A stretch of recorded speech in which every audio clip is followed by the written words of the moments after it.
चला आता बघायचं आपल्याला पुढची, आता पुढचं थोडासा पार्ट बाकी आहे, तो कंप्लीट करून घेऊया. काय आहे बरं का बघा.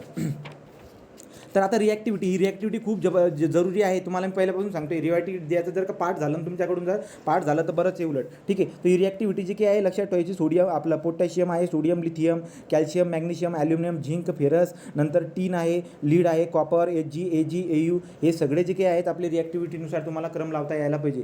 प्रश्न जर का बनला तर रिॲक्टिव्हिटीच्या क्रमवरती क्वेश्चन आपल्याला तयार होताना दिसायला भेटणार आहे. ठीक आहे. मग आता आपण काय शिकणार आहोत बरं का. आता आपल्याला काय बघायचं आहे. आता जर तुम्ही बघायला गेलात तर आपण रिॲक्टिव्हिटीबद्दल बघूया. काय रिॲक्टिव्हिटीबद्दल बघा. आता जो सोडियम आहे ना, सोडियम जर का HCl सोबत एकत्र केला, HCl म्हणजे एक हायड्रोक्लोरिक ॲसिड आहे, त्याच्यामध्ये मी सोडियम ॲड करतोय, तर काय घडतं माहिती आहे का, जबरदस्त रिॲक्शन आपल्याला दिसायला भेटेल. आपल्याला तर माहिती आहे की सोडियम आणि पोटॅशियम हव्यासोबत, पाण्यासोबत, ॲसिडसोबत, सगळ्यांसोबत जबरदस्त रिॲक्टिव्ह आहे. तर आता HCl सोबत जो आम्ही सोडियम ॲड करत आहे तर खूप जास्त मला रिॲक्शन खूप जबरदस्त दिसायला भेटते. रिॲक्शन कशी दिसायला भेटते बरं का.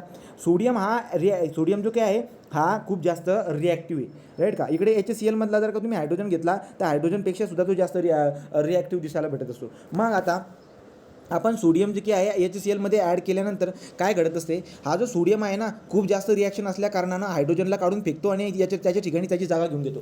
तो हायड्रोजनला काढून फेकतो आणि हायड्रोजनच्या जागी तो येऊन जातो. म्हणजे इथं काय होईल बरं का, हा सोडियम हायड्रोजनच्या जागी जर आला तर काय होईल बरं का, तर आपल्याला एक डिस्प्लेसमेंट रिॲक्शन दिसायला भेटत असते. मग डिस्प्लेसमेंट रिॲक्शन कधी पण आपल्याला कुठे दिसायला भेटत असते बरं का.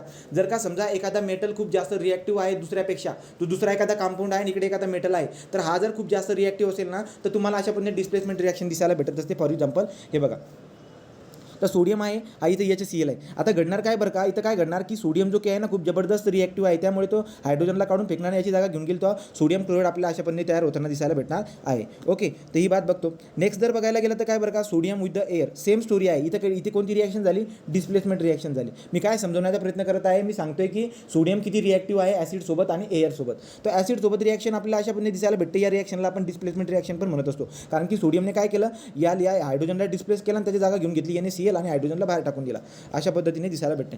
सोडियमची रिॲक्शन हवेसोबत पण बघितली आपण. हवेमध्ये जर का सोडियम जर का ओपन जरी ठेवून दिला तर तरी तुम्हाला काय दिसायला भेटते, एक फायर टाईप दिसायला भेटणार, डायरेक्ट आग तयार होऊन जात असते. मग ठीक आहे, म्हणजे काय बरं का, तो सोडियम जो की आहे सोडियमची ऑक्सिजनसोबत रिॲक्शन करून आपल्याला सोडियम ऑक्साईड तयार होताना दिसायला भेटत असतो. आता तुम्हाला आहे ना या रासायनिक अभिक्रिया, केमिकल रिॲक्शन म्हणून एक चॅप्टर असते, त्याच्यामध्ये तुम्हाला बॅलन्स करायला, तुम्हाला प्रश्न विचारला आहे MPCमध्ये एकदा की खालीलपैकी बॅलन्स रिॲक्शन कोणती ओळखून दाखवा. बॅलन्स रिॲक्शन तुम्हाला ओळखायला लावतात. तर मग बॅलन्स रिॲक्शन ओळखणं काही अवघड नाही आहे. तुम्ही सिम्पली काय करतात, तुम्ही बघतात की इकडे समजा इकडे सोडियम 4 आहे ना, मग इकडे पण सोडियम 4 असायला पाहिजे, असं कुठे आहे का, त्याच्यावर तुम्ही उत्तर काढून टाकतात. पण बॅलन्स कशी करायची रिॲक्शन ती पण मी आता वरच्यावरती सांगून देतो, लक्षात घ्या. जो आपण तुम्हाला रिॲक्शन बॅलन्स करायची आहे, तो रिॲक्शन बॅलन्स करण्याचा जो काही वे असतो तो असतो मेटल, नॉन मेटल, ऑक्सिजन आणि हायड्रोजन. आता काय बरं का, तो आपण काय करतो, आता तुम्हाला समजा अशी काहीतरी एक रिॲक्शन दिलेली आहे जी बॅलन्स नाही, जी अनबॅलन्स आहे. तो एखादी रिॲक्शन तुमच्या डोळ्यासमोर ठेवलेली आहे जी अनबॅलन्स आहे, ठीक आहे. आता आपल्याला तिला बॅलन्स करायची. बॅलन्स जर का आपल्याला तिला करायची असेल तर आपण काय करणार बरं का, तिला बॅलन्स करण्यासाठी आपण काय करत असतो, अगोदर मेटल मोजतो की इकडच्या बाजूला मेटल किती आहे बरं का. समजा इथं मेटलचे ना 4 आहेत आणि इकडे काहीतरी मेटल जे ना, मेटल म्हणजे सोडियम मेटल आहे ना, तर अगोदर मेटल बघायचा. मग मेटल समजा 4 आहे आणि इथं जर समजा 3 असेल तर तुम्ही बॅलन्स करण्याचा प्रयत्न करायचा की काही पण करून जी की आहे ना, आपण मेटलला अगोदर बॅलन्स करायचं. मग मेटलला बॅलन्स करायचं. मेटल बॅलन्स झाल्यानंतर आपण नॉन मेटलला बॅलन्स करायचं. नॉन मेटलला बॅलन्स करायचं म्हणजे काय, नॉन मेटल इकडे समजा इकडे कार्बन आहे, इकडे कार्बन 4 आहे, इकडे कार्बन 2 आहे, तर मग आपल्याला कार्बनला बॅलन्स करण्यासाठी तुम्ही 2 ने मल्टिप्लाय करून टाकेल अशा पद्धतीने. तर अगोदर तुम्ही मेटलला बॅलन्स करा, नंतर तुम्ही नॉन मेटलला बॅलन्स करा. ओके, नंतर जे काही आहे 3 नंबर आपण काय करत असो, मेटल, नॉन मेटल, नंतर ऑक्सिजनला बॅलन्स करा आणि नंतर हायड्रोजनला बॅलन्स करा. तर रिॲक्शन जसे येतील मी तुम्हाला सोडून दाखवणार, अशा पद्धतीने आपण रिॲक्शनला बॅलन्स करत जातो. ठीक आहे. तर सोडियमची कहाणी बघत होतो ॲसिडसोबत आणि आपल्या याच्यासोबत काय केलं त्याने, ऑक्सिजनसोबत ते बघितलं. पुढे जर बघायला गेलं तर काय सांगताय आता, sodium, calcium, magnesium are the obtain by. आता इथून आपलं महत्त्वाचं पॉईंट आहे. वरती काय दिसायला भेटलं, रिॲक्टिव्हिटीबद्दल बोललो आपण, रिॲक्टिव्हिटीचा क्रम बघितला आणि सोडियम किती रिॲक्टिव्ह असतो ॲसिडसोबत आणि ऑक्सिजन सोबत, त्याच्याबद्दल आपण बात केलेली आहे. आता आपण बघणार आहोत इलेक्ट्रोलायसिस म्हणजे काय बरं का बघू.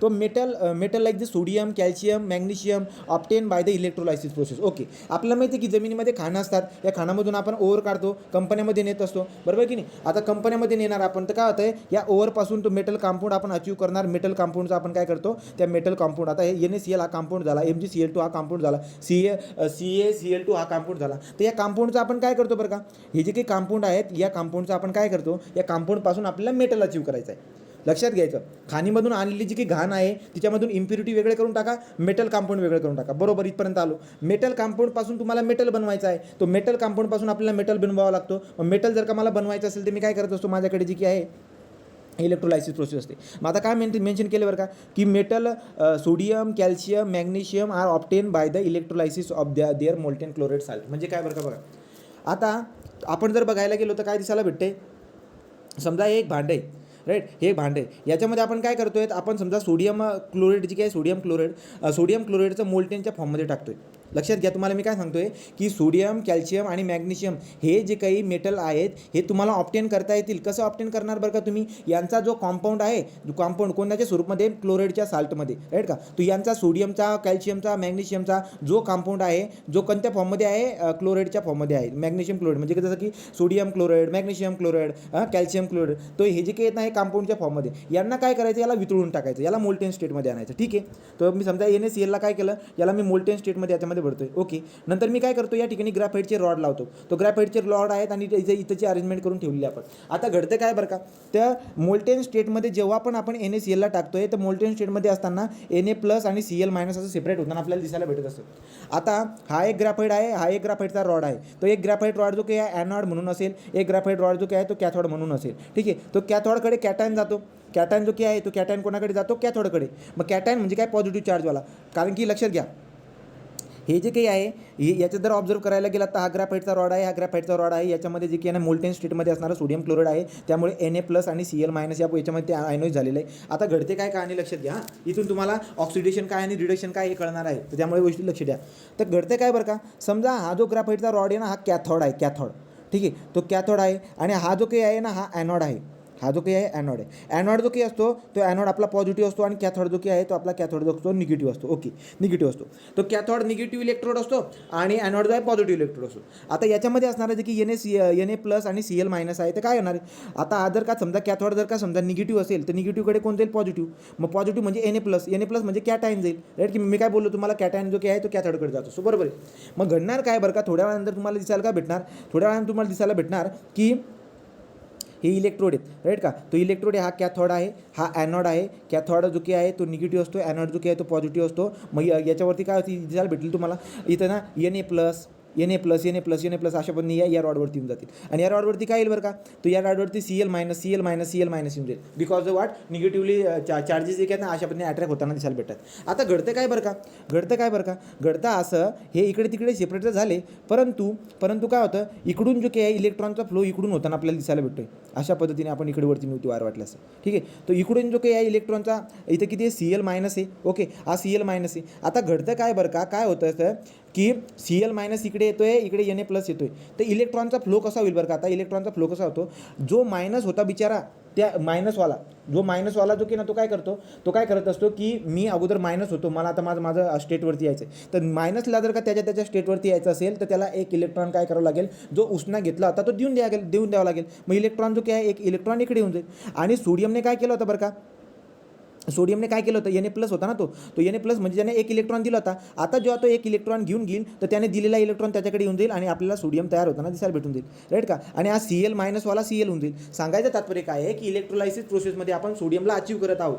सोडियमला अचीव कसं करत आहोत की त्याचा जो काही क्लोराईडच्या फॉर्ममध्ये असणारा जो काही हे आहे त्याला आपण मोल्टेनच्या स्टेटमध्ये करत आहोत, 2 इलेक्ट्रोड ठेवत आहोत, तिकडे तिकडे हे होताना दिसायला भेटत आहे. आणि जेव्हा ते सेपरेट होत आहेत तर उष्णा घेतलेला Cl- एक इलेक्ट्रॉन- उष्णा घेतला होता तो त्याचा परत करून देतो आणि त्याचा घेऊन घेतो, त्यामुळे मॅटॅलिक सोडियम भेटून जाईल आपल्याला आणि आपल्याला क्लोरीन वेगवेगळं असं सेपरेट होताना दिसायला भेटतात. तो Na+ जो काही Na+ चा Na होऊन जाईल आणि Cl- चा Cl होऊन जाईल. तो देअरफॉर रिॲक्शन कशी घडते बघा,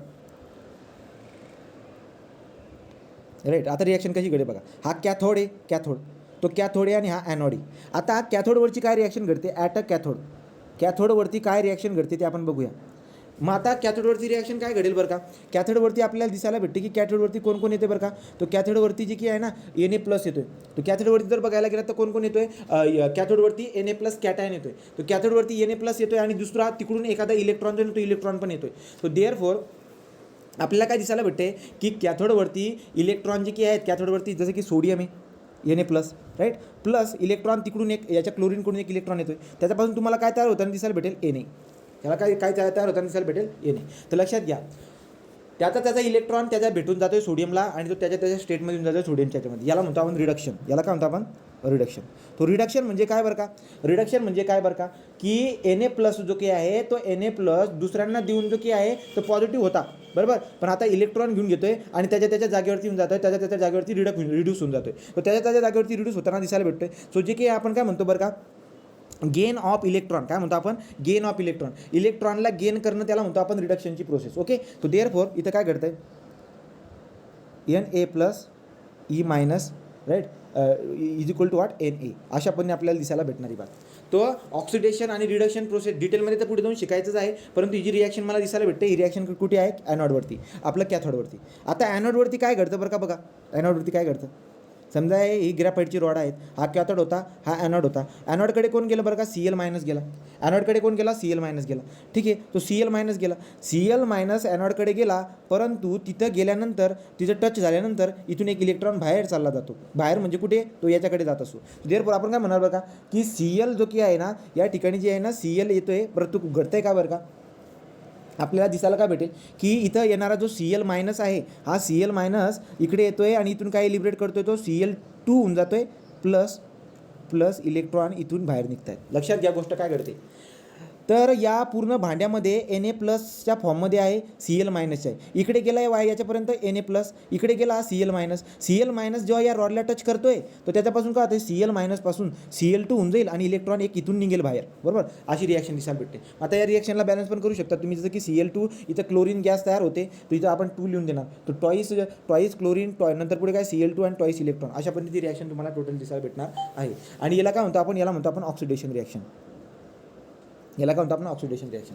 तर हिला आपण काय म्हणत असतो, ऑक्सिडेशन रिॲक्शन आपण याला म्हणत असतो. याची डिटेलमध्ये मी तुम्हाला डायग्राममध्ये समजून सांगितलं आहे. आता आपण काय शिकलो, लक्षात घ्या आपण काय शिकलो बरं का, आपण शिकलो की जे काही सोडियम कॅल्शियम आणि मॅग्नेशियम जे काही आहेत, हे सोडियम कॅल्शियम मॅग्नेशियम आपल्याला इलेक्ट्रोलायसिस प्रोसेसवरून मिळवता येतात.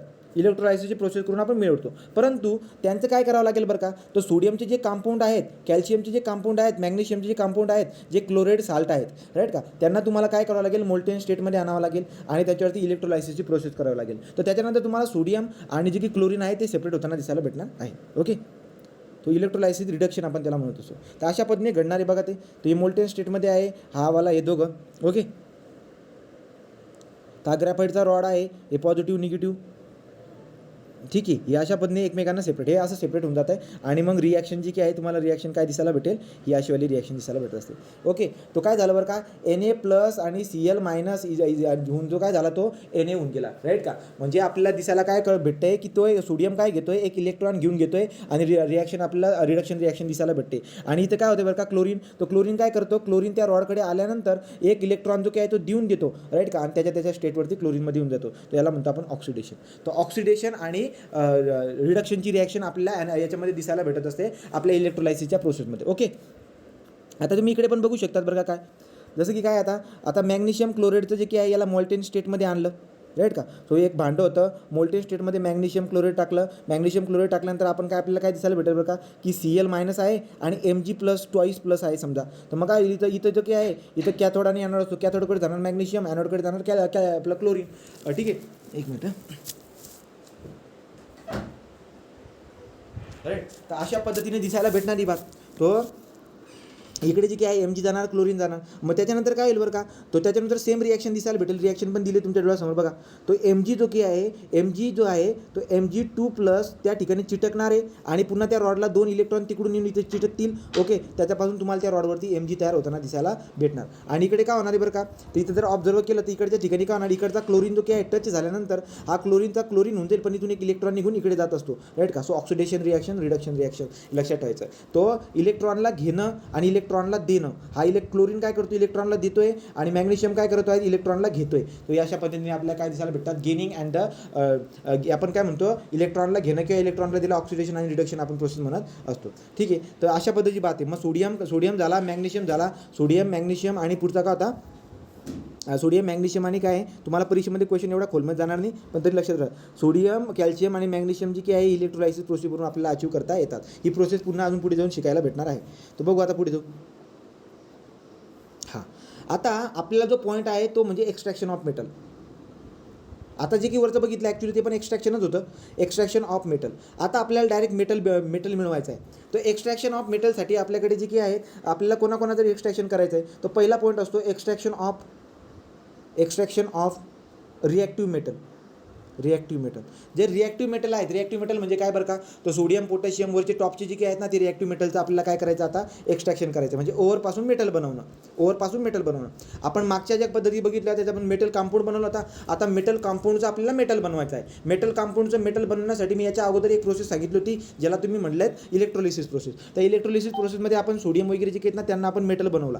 तर ठीक आहे, आता आपण डिटेलमध्ये अभ्यास आहोत. एक्स्ट्रॅक्शन ऑफ द मेटल, त्याच्यामध्ये पहिला आहे extraction of the reactive metal, right. 2 नंबर असते एक्स्ट्रॅक्शन ऑफ, 2 नंबर जे काय आहे ते आहे extraction of moderately reactive metal. Extraction of moderately reactive metal, okay, हे दुसरं झालं. तिसरं जे काही असतं याच्यामध्ये extraction of less reactive metal. So extraction of less reactive metal, या अशा पद्धतीने आपल्याला दिसायला भेटत असतात. काय, एक्स्ट्रॅक्शन ऑफ द मेटल. तो एक्स्ट्रॅक्शन ऑफ मेटलमध्ये 3 प्रकारचे मेटल येत आहेत. एक रिॲक्टिव्ह मेटल आहे, एक मॉडरेटली रिॲक्टिव्ह मेटल आहे आणि एक लेस रिॲक्टिव्ह मेटल आहे. यांचं आपल्याला एक्स्ट्रॅक्शन करायचं आहे. आता एक्स्ट्रॅक्शन ऑफ रिॲक्टिव्ह मेटल जो काय, याला आपण शेवटी बघूया. त्याच्या अगोदर आता आपण काय शिकणार आहोत, तर त्याच्या अगोदर शिकणार आहोत एक्स्ट्रॅक्शन ऑफ, आता पहिला पॉईंट होतं इथं काय येतं, extraction of moderately reactive metal. Extraction of moderately reactive metal, okay. तो आता पहिल्यांदा आपण काय अभ्यासणार आहोत, extraction of moderately reactive metal. तो extraction of moderately reactive metal आपण आता अभ्यासणार आहोत. ठीक आहे, अभ्यासूया मग आता. लक्ष द्या सगळ्यांनी. काय करायचं बरं का, तो extraction of the moderately reactive metal. तो इथं मला जे काय आहे मॉड्युलेटरी रिॲक्टिव्ह, तुम्हाला पहिले क्वेश्चन विचारतात. तुम्हाला मी एक हे दिलं होतं मागे की मॉड्युलेटरी रिॲक्टिव्ह कोणता असतो, हाय रिॲक्टिव्ह कोणता असतो. तो ॲल्युमिनियमच्या वरती इथं दाखवलेलं आहे, हे हाय रिॲक्टिव्ह झाले. झिंक, फेरस, टीन, नंतर लीड, कॉपर, हे जे काय आहे हे मॉड्युलेटरी रिॲक्टिव्ह झाले. आणि नंतर त्याच्या खाली जे काही मर्क्युरी, सिल्वर, गोल्ड, प्लॅटिनम जे काय आहे हे आपले लेस रिॲक्टिव्ह असतात, बरोबर. आता हे मॉडरेटली रिॲक्टिव्ह असणारे झिंक, फेरस हे जे आहे ना आपल्याला मिळवायचे आहेत. कशापासून मिळतील हे भेटतील आपल्याला कंपाऊंडपासून. ओव्हरचा भेटला आहे मेटल कंपाऊंडपासून आपल्याला यांना बनवायचं आहे. ठीक आहे, बघू आता गंमत बघा. झिंक ब्लेंड आणि स्मिथ सोनाईट. झिंक ब्लेंड आणि स्मिथ सोनाईट हे जे काही दोन कंपाऊंड आहेत किंवा ओव्हर आहेत, हे 2 ओव्हर किंवा 2 कंपाऊंड म्हटलं, मेटल कंपाऊंड किंवा ओव्हर म्हटलं, कारण की मी कालच सांगितलं तुम्हाला तुम्ही मेटल कंपाऊंडला ओव्हर सुद्धा म्हणू शकता. ठीक आहे, आता काय बोलतोय तुम्हाला की जो काही झिंक ब्लेंड आणि स्मिथसोनाईट जे काही आहे हे दोघं जे काही आहेत ना कशाचे ओव्हर आहेत, हे दोघं ओव्हर आहेत झिंकचे, बरोबर. हे झिंकचे ओव्हर आहेत. मग आता हे झिंकचे ओव्हरला आपण शुद्ध करून आपण ज्याला मेटल कंपाऊंडच्या फॉर्ममध्ये आणला, तो झिंक ब्लेंड आणि झिंक कार्बोनेट हे दोघं जे काही आहेत ना हे आता कंपाऊंडच्या फॉर्ममध्ये आहेत. आपल्याला माहिती आहे की कंपाऊंडपासून आपण मेटल बनवू शकतो, परंतु पुस्तकामध्ये एक वाक्य लिहिले काय बरं का, की झिंक सल्फाईड आणि झिंक कार्बोनेट, लक्षात घ्या, झिंक सल्फाईड आणि झिंक कार्बोनेट यांच्यापासून झिंक बनवणं अवघड आहे तुलनेने झिंक ऑक्साईड. तुलनेने काय, झिंक ऑक्साईड. सांगायचा काय प्रयत्न करत आहे मी की झिंक सल्फाईड जो काही आहे कंपाऊंड आपण आता इम्प्युरिटी दूर करून कॉन्सन्ट्रेशन ऑफ ओव्हर करून झिंक सल्फाईड आणि झिंक कार्बोनेट आपण अशी 2 कंपाऊंड घेतोय. या कंपाऊंडपासून आपल्याला झिंक तयार करायचं आहे. परंतु बात काय होऊन जाते बरं का, तुम्ही जर का बात ऑब्झर्व करायला गेलात तर झिंक सल्फाईड काढून आणि झिंक कार्बोनेटकडून झिंक मिळवणं खूप अवघड आहे. त्यामुळे आपण काय करत असतो, हा झिंक सल्फाईड आणि झिंक कार्बोनेट हे जे 2 कंपाऊंड आहे का, हे 2 जे कंपाऊंड आहेत यांचं रूपांतर आपण अगोदर झिंक ऑक्साईडमध्ये करतो. कशामध्ये, झिंक ऑक्साईडमध्ये. जर यांचं रूपांतर तुम्ही झिंक ऑक्साईडमध्ये जर का केलं तर झिंक ऑक्साईडपासून झिंक मिळवणं सोपं जात असतं. तर त्यामुळे हा पॉईंट लक्षामध्ये ठेवणं जरुरी आहे, लक्षात घ्या. तर काही जे की इलेमेंटचे कंपाऊंड असतात, काही जे की मेटलचे कंपाऊंड असतात, तो काही जे की मेटलचे कंपाऊंड आहेत ते जसं की सल्फाईड आणि काही मेटलचे सल्फाईड आणि कार्बोनेट कंपाऊंड जे की असतात त्यांच्यापासून मेटल बनवणं जरा अवघड जात असतं. त्यामुळे आपण काय करत असतो, त्या मेटलचा सल्फाईड फॉर्म किंवा मेटलचा कार्बोनेट फॉर्ममध्ये असणारा जो कंपाऊंड आहे त्याचं रूपांतर आपण अगोदर मेटल ऑक्साईडमध्ये कन्वर्ट करतो आणि मेटल ऑक्साईडमधून आपण त्याला मेटलमध्ये रूपांतर करतो. बघा बरं काय करतो, राईट. तो लक्ष द्या. तर मी आता काय बोललो बरं का, आता आपण पहिला पॉईंट चाललो होता extraction of the moderately reactive metal. तर मॉडरेटली रिॲक्टिव्ह मेटल जे काही त्यांचं एक्स्ट्रॅक्शन आपण बघत आहोत. ठीक आहे, तर मॉडरेटली रिॲक्टिव्ह याच्यामध्ये आपण आता झिंकबद्दल मेन्शन केले बघा. झिंकबद्दल, ठीक आहे. तर काय बरं का, झिंकचा ओव्हर कोणता आहे, झिंक सल्फेट आणि झिंक कार्बोनेट. ओके, आपण काय करतो बरं का, यांचं रूपांतर अगोदर करून घ्या. कशामध्ये करून घ्या बरं का, तर यांचा ऑक्साईडमध्ये रूपांतर करून घ्या. ऑक्साईडमध्ये रूपांतर करण्यासाठी लक्षात घ्या, जे तुमच्या डोळ्यासमोर दिसतंय त्याच्याबद्दल फोकस करा. काय बरं का, तो झिंक ब्लेंड किंवा स्मिथ सोनाइट, ज्याला झिंक सल्फाइड किंवा झिंक कार्बोनेट म्हणतो आपण, यांचं मला ऑक्साईडमध्ये रूपांतर जर करायचं असेल तर मला रोस्टिंग आणि कॅल्सिनेशन अशी 2 प्रोसेस करावं लागतात. आता रोस्टिंग काय आणि कॅल्सिनेशन काय लक्षात घ्या. रोस्टिंग अँड कॅल्सिनेशन, तो रोस्टिंग काय असते आणि कॅल्सिनेशन काय असतं हे समजून घेऊया आपण. रोस्टिंग म्हणजे काय बरं का, काय करायचं, जो झिंकचा सल्फाइड आहे ना, हा झिंकचा सल्फाइड याची पावडर तयार करून घ्या. पावडर, ठीक आहे. तर याची पावडर तयार करून झाली. पावडर झाल्यानंतर काय करायचं बघा, तवा दिला इथं, राईट का. ॲक्च्युली तवा म्हणजे समजून सांगण्यासाठी तो तवा आहे, राईट का. मोठे वस्तू असतील ते. तर आपण काय करतो बरं का, झिंक सल्फाइडची आपण भुकटी केलेली आहे, अशा पद्धतीला आपण गरम करत आहोत. त्याला हाय टेम्परेचरवरती आपण गरम करत असतो आणि ओपन टू दी ॲटमॉस्फिअर. तो ॲटमॉस्फिअरला ओपन आहे म्हणजे इथं मोकळी हवा दिसायला भेटते. मोकळ्या हवेमध्ये आपण काय करत आहोत, झिंक सल्फाइडला आपण खालून उष्णता देत असतो आणि झिंक सल्फाइडचं रूपांतर आपण झिंक ऑक्साईडमध्ये करत असतो. त्याला म्हणतात रोस्टिंग. तर रोस्टिंग म्हणजे काय बरं का, की रोस्टिंग म्हणजे काय आहे की मेटल सल्फाइड जो आहे, मेटल सल्फाइड, या मेटल सल्फाइडचं जर तुम्हाला मेटल ऑक्साईडमध्ये रूपांतर करायचं असेल तर मेटल सल्फाइडला हाय टेम्परेचरवरती काय करायचं, त्याला हाय टेम्परेचर द्यायचा. हाय टेम्परेचर दिल्यानंतर जे काय in the presence of the hot atmosphere किंवा ऑक्सिजनच्या प्रेसेन्समध्ये त्याला हाय टेम्परेचर द्यायचं. त्याच्यापासून आपल्याला ऑक्साईड तयार होताना दिसायला भेटत असतो आणि त्यालाच आपण रोस्टिंग असे म्हणत असतो, ठीक आहे. तो रोस्टिंग आपण म्हणत असतो. मग आता बघा, आता जो की आहे सल्फाइडचा ओव्हर आहे, सल्फाइडचा ओव्हर, तो सल्फाइडचा ओव्हर म्हणजे झिंक सल्फाइड जो की आहे, सल्फाइडचा ओव्हर झाला. तो सल्फाइडच्या ओव्हरला आपण काय करायचं, स्ट्रॉंगली हीट करायचं एअरमध्ये. स्ट्रॉंगली हीट जर केलं तर आपल्याला शेवटी ऑक्साईड भेटून जाणार आहे, राईट. त्याला रोस्टिंग आपण म्हणत असतो. आता कार्बोनेटचा ओव्हर पण होता ना, झिंक कार्बोनेट, त्याला काय म्हणतो आपण, स्मिथोसानाइट जो की आहे झिंक कार्बोनेट, हा झाला आपला कार्बोनेट. तर मग लक्षात घ्या, जर समजा सल्फाइड ओव्हर असेल, आता कोणता सल्फाइड ओव्हर होता इथं, झिंक सल्फाइड. जर सल्फाइड ओव्हर असेल, त्याचं जर का ऑक्साईड तयार करायचं असेल तर हाय टेम्परेचरवरती हीट करा in the presence of the air. आणि कार्बोनेट ओव्हर जर का असेल तर आपल्याला माहिती आहे ना, मेटलचे कार्बोनेट ओव्हर असतात. मेटल जे काय आहेत ते मेटलचे कार्बोनेट किंवा सल्फाइड ओव्हर असतात. कार्बोनेट झालं, सल्फाइड झालं, ऑक्साईड झालं, नायट्रेट झालं, अशा ओव्हर असतात की नाही. पण जर का समजा सल्फाइड आणि कार्बोनेटच्या फॉर्ममध्ये असेल ना, तर त्याच्यापासून मेटल मिळवणं खूप अवघड असतं. म्हणून अगोदर त्याला काय करून टाका तुम्ही, अगोदर त्याला मेटलमध्ये अगोदर तुम्ही त्यांना ऑक्साईडमध्ये कन्वर्ट करून टाका, ठीक आहे. आता कार्बोनेटचं काय करायचं बरं का, तो सेम आहे. कार्बोनेट जे की असतील, जे की समजा झिंक कार्बोनेट आहे, झिंक कार्बोनेट जो की आहे म्हणजे झिंकचा जो मेटल आहे तो कार्बोनेटच्या फॉर्ममध्ये दिसायला भेटतोय आणि त्याच्यापासून आपल्याला काय करायचं बरं का, आता लक्षात घ्या, त्याच्यापासून आपल्याला झिंक कार्बोनेटपासून झिंक ऑक्साईड तयार करायचं आहे. मग मी काय करणार, पुन्हा सेम स्टोरी काय करणार बरं का. So over strongly heated limited air of the supply, right का. आता अगोदर का, आता मोकळी हवा होती, तर मोकळ्या हवेमध्ये आपण त्याला गरम करत होतो, परंतु आता limited supply of the air आहे. म्हणजे अगोदर तवा होता, या ठिकाणी काय दिसायला भेटणार बरं का, थोडंसं क्लोज पार्टमध्ये आपण त्याला काय करत आहोत, गरम करत आहोत. तर लक्षात घ्या, कार्बोनेट आणि सल्फाइड यांच्यापासून आपल्याला ऑक्साईडमध्ये रूपांतर करायचं. Metal carbonate and the metal sulphide are converted to the metal oxide. आणि मेटल ऑक्साईड जर का तुम्ही रूपांतर करून टाकलं तर त्याच्यापासून आपल्याला काय दिसायला भेटेल, त्याच्यापासून आपल्याला मेटल तयार होताना दिसायला भेटत असतो. ओके, इथपर्यंतची बात. बघा इथे रिॲक्शन दिली. रोस्टिंगची प्रोसेस काय, रोस्टिंग बघा. तर रोस्टिंग जे की ना, समजा झिंक सल्फाइड आहे, इथं काय ऑक्सिजन आहे, राईट. सो आपण काय केलं बरं का, झिंक सल्फाइडला ऑक्सिजनसोबत रिॲक्शन करतो आहे, ठीक आहे. सो टॉईस झिंक सल्फाइड ऑक्सिजनसोबत रिॲक्शन करतो, याच्यापासून काय बनते बरं का, twice O plus twice SO2. Okay, तो तुम्ही जर का रिॲक्शन पूर्ण, आता तुम्हाला मी रिॲक्शन बॅलन्स करायला सांगतो, समजून घ्या.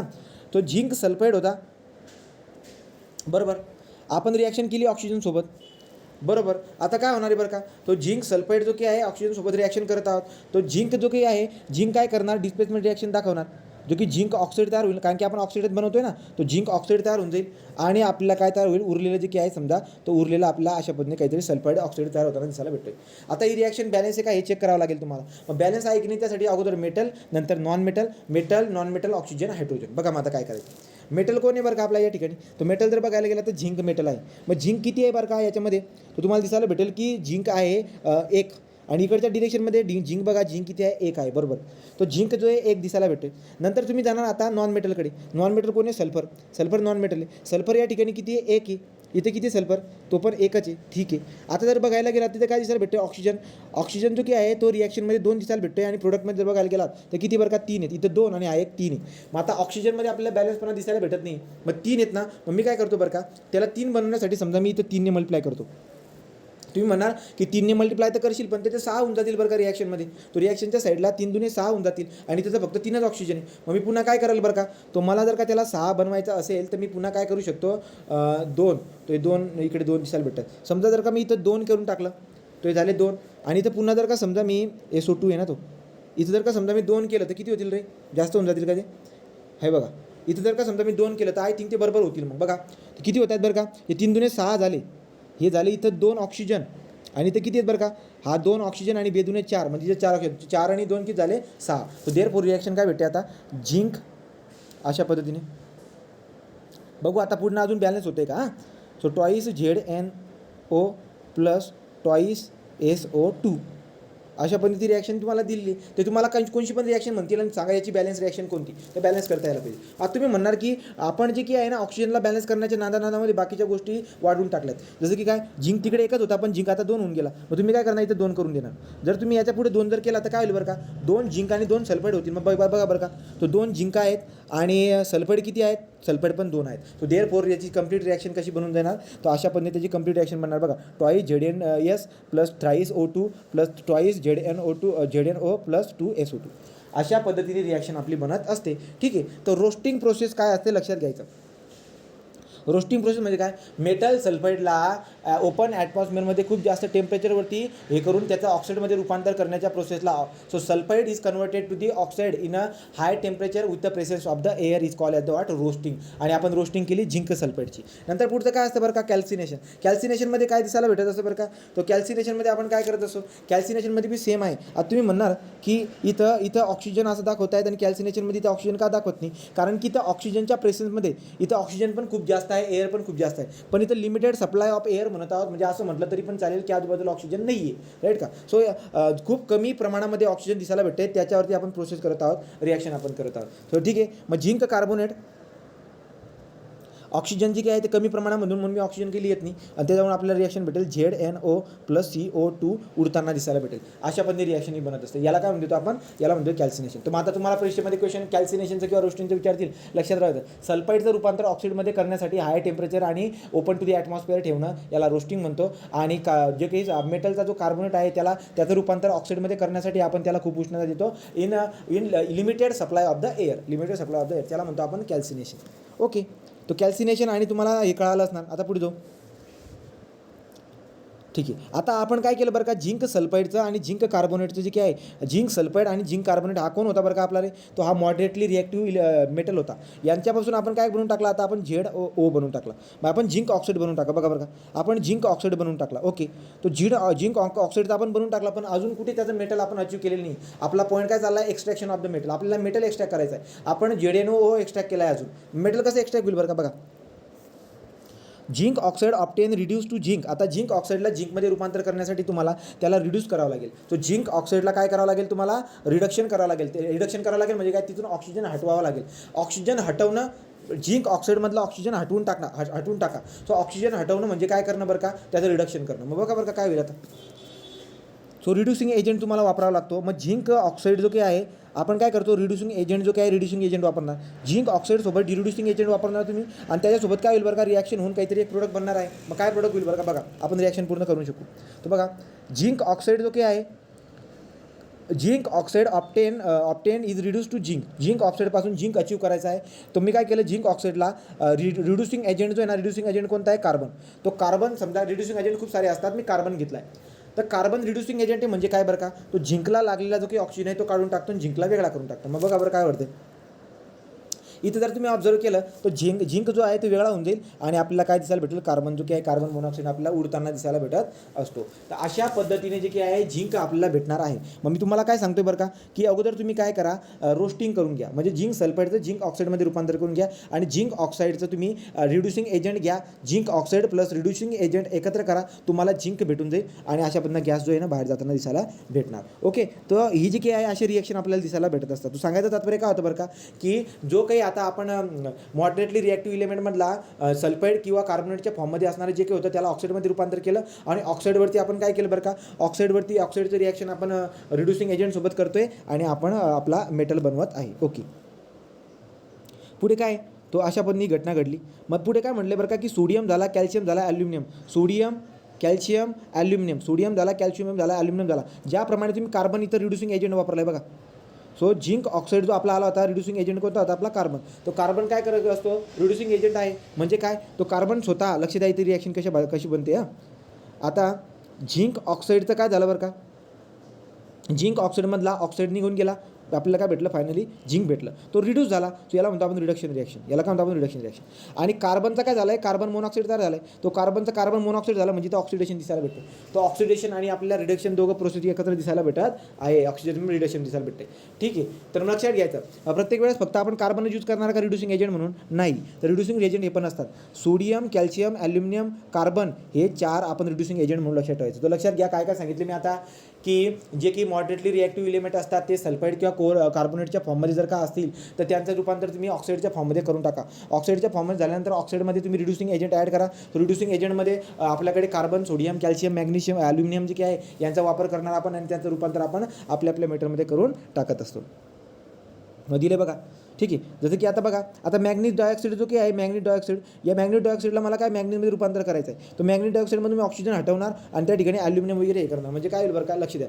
तो काय होईल बरं का, इथं जे की बघायला गेलं तर आपल्याला Mn मेटल वेगळा होऊन जाईल आणि आपला जो की Al2O3 आपला असा पद्धतीने. सो Alमध्ये ऑक्सिजन घुसून जातो आहे, तो ॲल्युमिनियमचं काय होतं आहे ऑक्सिडेशन होतं आहे. ॲल्युमिनियमचं ऑक्सिडेशन होणं म्हणजे काय, ॲल्युमिनियमची झीज होते, ॲल्युमिनियमची काय होते झीज होते. तर ॲल्युमिनियमचं ऑक्सिडेशन होते आणि मॅग्नेशियमचं आपल्याला रिडक्शन दिसायला भेटत असते. अशा पद्धतीने ही प्रोसेस दिसायला भेटते. Okay, so manganese oxide is ignite with aluminium powder MnO2 + Al अशा पद्धतीने रिॲक्शन तुम्हाला दिसायला भेटणार. ठीक आहे, सो पुढे manganese dioxide is ignited the aluminium powder. मग आता रिड्युसिंग एजंट कोणता आपला ॲल्युमिनियम आहे. तो ॲल्युमिनियम हे आहे आणि त्याच्यानंतर तुम्हाला काय भेटून जाईल बरं का, तो मॅग्नेशियम ऑक्साईडचं मॅग्नीज आपल्याला भेटून जाईल. मग तुम्हाला परीक्षेमध्ये क्वेश्चन काय विचारतात ते, की एखाद्या मेटॅलिक ऑक्साईडला जर का मेटलमध्ये रूपांतर करायचं असेल तर काय करावं लागेल. So metallic oxide is converted into metal by using the reducing agent like the sodium, aluminium, calcium and the आपलं कार्बन. राईट, अशा पद्धतीने आपण ते करत असतो. इथपर्यंत ओके का रे, इथपर्यंत ओके का रे. चला पुढे. आता पुढे जर बघायला गेलं तर काय आहे, तो इथं बघा जे काही आपण या प्रोसेस करत आहोत ना रिड्यूस याचा, जसं की आता मॅग्नेशियम ऑक्साईडचं आपण ॲल्युमिनियम रूपांतर केलं. आपलं मॅग्नेशियम ऑक्साईडचं ॲल्युमिनियम सोबत रिॲक्शन करून आपण मॅग्नीज डायऑक्साईडचं ॲल्युमिनियम सोबत रिॲक्शन करून आपण मॅग्नीज बनवला. नंतर पुढे काय आहे बरं का, तो सेम आपण काय केलं आहे बरं का, आपला झिंक ऑक्साईडपासून आपलं झिंक बनवला. तो इथं काय करतात माहिती का, एक थर्मिट रिॲक्शन म्हणून एक कन्सेप्ट असते. थर्मिट रिॲक्शन काय असते बरं का बघा. थर्मिट रिॲक्शन काय असते, रेल्वेच्या ज्या की पटऱ्या असतात ना, या रेल्वेच्या पटऱ्या, त्या रेल्वेच्या पटऱ्यामध्ये काय असतं, जेव्हा रेल्वे जात असते ना तर तुम्हाला या ठिकाणी जेव्हा चाक येतं ना तर तेव्हा जो आहे ना आपल्याला असं खालीवरती दिसायला भेटत असते, आवाज येत असतो, असं दचक्यासारखं फील होतं, खालीवरती होतं. ते खालीवरती याच्यामुळे फील होतं. तर मला हे काय करतात माहिती का, तो इंजिनियर लोक काय करतात, या एवढा पोर्शनना पुरा ब्लॉक करून देतात. हा पूर्ण पोर्शन काय केला इक्वल असा ब्लॉक करून देतील. आता ते ब्लॉक कसं करतात, त्यासाठी ते थर्मिट रिॲक्शन वापरतात. काय वापरतात ते थर्मिट रिॲक्शन काय असते बरं का, तो थर्मिट रिॲक्शन जी की असते अशा पद्धतीने त्याला जॉईंट करून देतात ते डायरेक्ट, तो आवाज नको यायला पाहिजे म्हणून. थर्मिट रिॲक्शन काय असते, की फेरसचा जो काही ऑक्साईड आहे राईट का, मेटलचा जो ऑक्साईड आहे त्या मेटलच्या ऑक्साईडपासून आपण फेरस तयार करतो. कसं, तो फेरस ऑक्साईड याच्यामध्ये आपण रिड्युसिंग एजंट ॲल्युमिनियम ॲड करतो, त्याच्यापासून आपल्याला काय भेटून जाईल, फेरस भेटून जाईल आणि आपला ॲल्युमिनियम ऑक्साईड जो काय आहे Al2O3 आपल्याला दिसायला भेटेल. मग आता फेरस ऑक्साईडचं फेरस बनवतो आहे आपण, इथं मला रिडक्शन दिसायला भेटेल. तो रिडक्शन काय बरं का, ऑक्सिजनचा ऑक्सिजन आपल्याला निघताना दिसायला भेटेल. सो ऑक्सिजन जर का जात असेल, removal of the oxygen is called as the what reduction. तर मग फेरस ऑक्साईडचं फेरस जर तयार करत असेल म्हणजे त्याच्यामधला मी ऑक्सिजन हटवतोय, याचा अर्थ मी ऑक्सिडेशन रिॲक्शन करत आहे. परंतु ॲल्युमिनियमचं मी ऑक्सिजन ॲड करताना दिसायला भेटते, त्यामुळे आपली ऑक्सिडेशन रिॲक्शन दिसायला भेटत असते. मग ठीक आहे, मग आता हे काय झालं बरं का, ॲक्च्युली तर फेरस ऑक्साईड आणि ॲल्युमिनियम एकत्र केले एखाद्या भांड्यामध्ये राईट. तर त्यांच्या दोघांमध्ये एक रिॲक्शन झाली आणि रिॲक्शन होऊन फेरस वेगळा झाला आणि ॲल्युमिनियम ऑक्साईड जो आहे वेगळा झाला. मग आपण काय करत असतो, दोघं जागांच्या ठिकाणी आतमध्ये टाकत असतो. मग याच्यामध्ये फेरस मोल्टेन स्टेटमधला फेरस याच्यामध्ये जाईल आणि तुम्ही म्हणणार की मग आता ठीक आहे, हा फेरस याच्या ठिकाणी गेला आणि हा कुठे जाईल, तर हा ॲल्युमिनियम ऑक्साईड जो काही आहे हा स्लॅगचं काम करतो. स्लॅगचं काम म्हणजे काय बरं का, तो तुम्ही काय केलं बरं का, फेरसला या ठिकाणी टाकल्यात मोल्टेन स्टेटमध्ये आणि ॲल्युमिनियम ऑक्साईड जो ना वरचा थर जो असतो स्लॅगचा सर, अशा म्हणजे स्लॅगचा थर आपण लावून देत असतो आणि नंतर त्याची फिनिशिंग करत असतो. त्याला म्हणतो आपण थर्मिट रिॲक्शन. मग थर्मिट रिॲक्शन काय असते बरं का, थर्मिट रिॲक्शनचा वापर जास्त करून आपण रेल्वेच्या ठिकाणी करत असतो. त्याच्यामध्ये फेरसचा जो काही ऑक्साईड आहे, फेरसच्या ऑक्साईडचं आपण रिडक्शन करून टाकत असतो by using the reducing agent aluminium. एकत्र केल्यानंतर जे काय आहे आपल्याला फेरस भेटून जाईल आणि आपल्याला हे असं ऑक्सिडेशन भेटत असतं. याला थर्मिट रिॲक्शन आपण म्हणत असतो. आणि रिॲक्शन बॅलन्स पण करता यायला पाहिजे. ठीक आहे. आणि उष्णता पण खूप सारी तयार होताना दिसायला भेटत. हे बघा ही पद्धत आहे. So method use for the welding rail. तर काय करत असतो ती रिॲक्शन सांगितली ते त्याच्यामधून तो मेल्टेन फेरस जो काय आहे तो मेल्टेन फेरस आपण त्याच्यामध्ये भरून देतो. हे बघा हा मेल्टेन फेरस भरला आणि याच्यावरती एक लेअर येतो त्याला काय म्हणतो आपण तो आपला याचा लेअर झाला स्लॅगचा लेअर. ठीक आहे. ॲल्युमिनियम ऑक्साईडचा लेअर जो आहे ना स्लॅगचा लेअर म्हणतो आपण.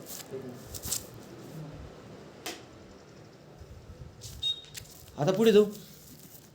हां इथपर्यंत काय काय शिकलो बरं का आपण इथपर्यंत काय. सो मॉड्युलेटरी रिएक्टिव्ह असणारे जे काही इलिमेंट आहेत त्याच्याबद्दल आपण बघितलं. आपण झिंकबद्दल बघितलं. ओके आपण झिंकबद्दल बघितलं. नंतर आपण जर बघायला गेला तो झिंक कुठे गेला. आपण फेरसबद्दल बघितलं. झिंक फेरसबद्दल आपण बघितलं. एवढे 2 पॉईंटबद्दल आपण जास्त बघितलं खोलमध्ये कारण की मॉड्युलेटरी रिएक्टिव्ह होते. मग झिंकचं काय केलं बरं का.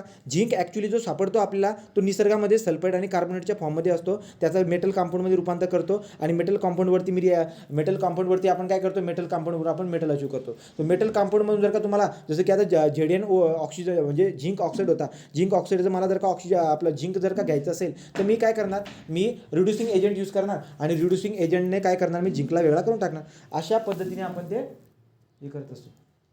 एक मिनिट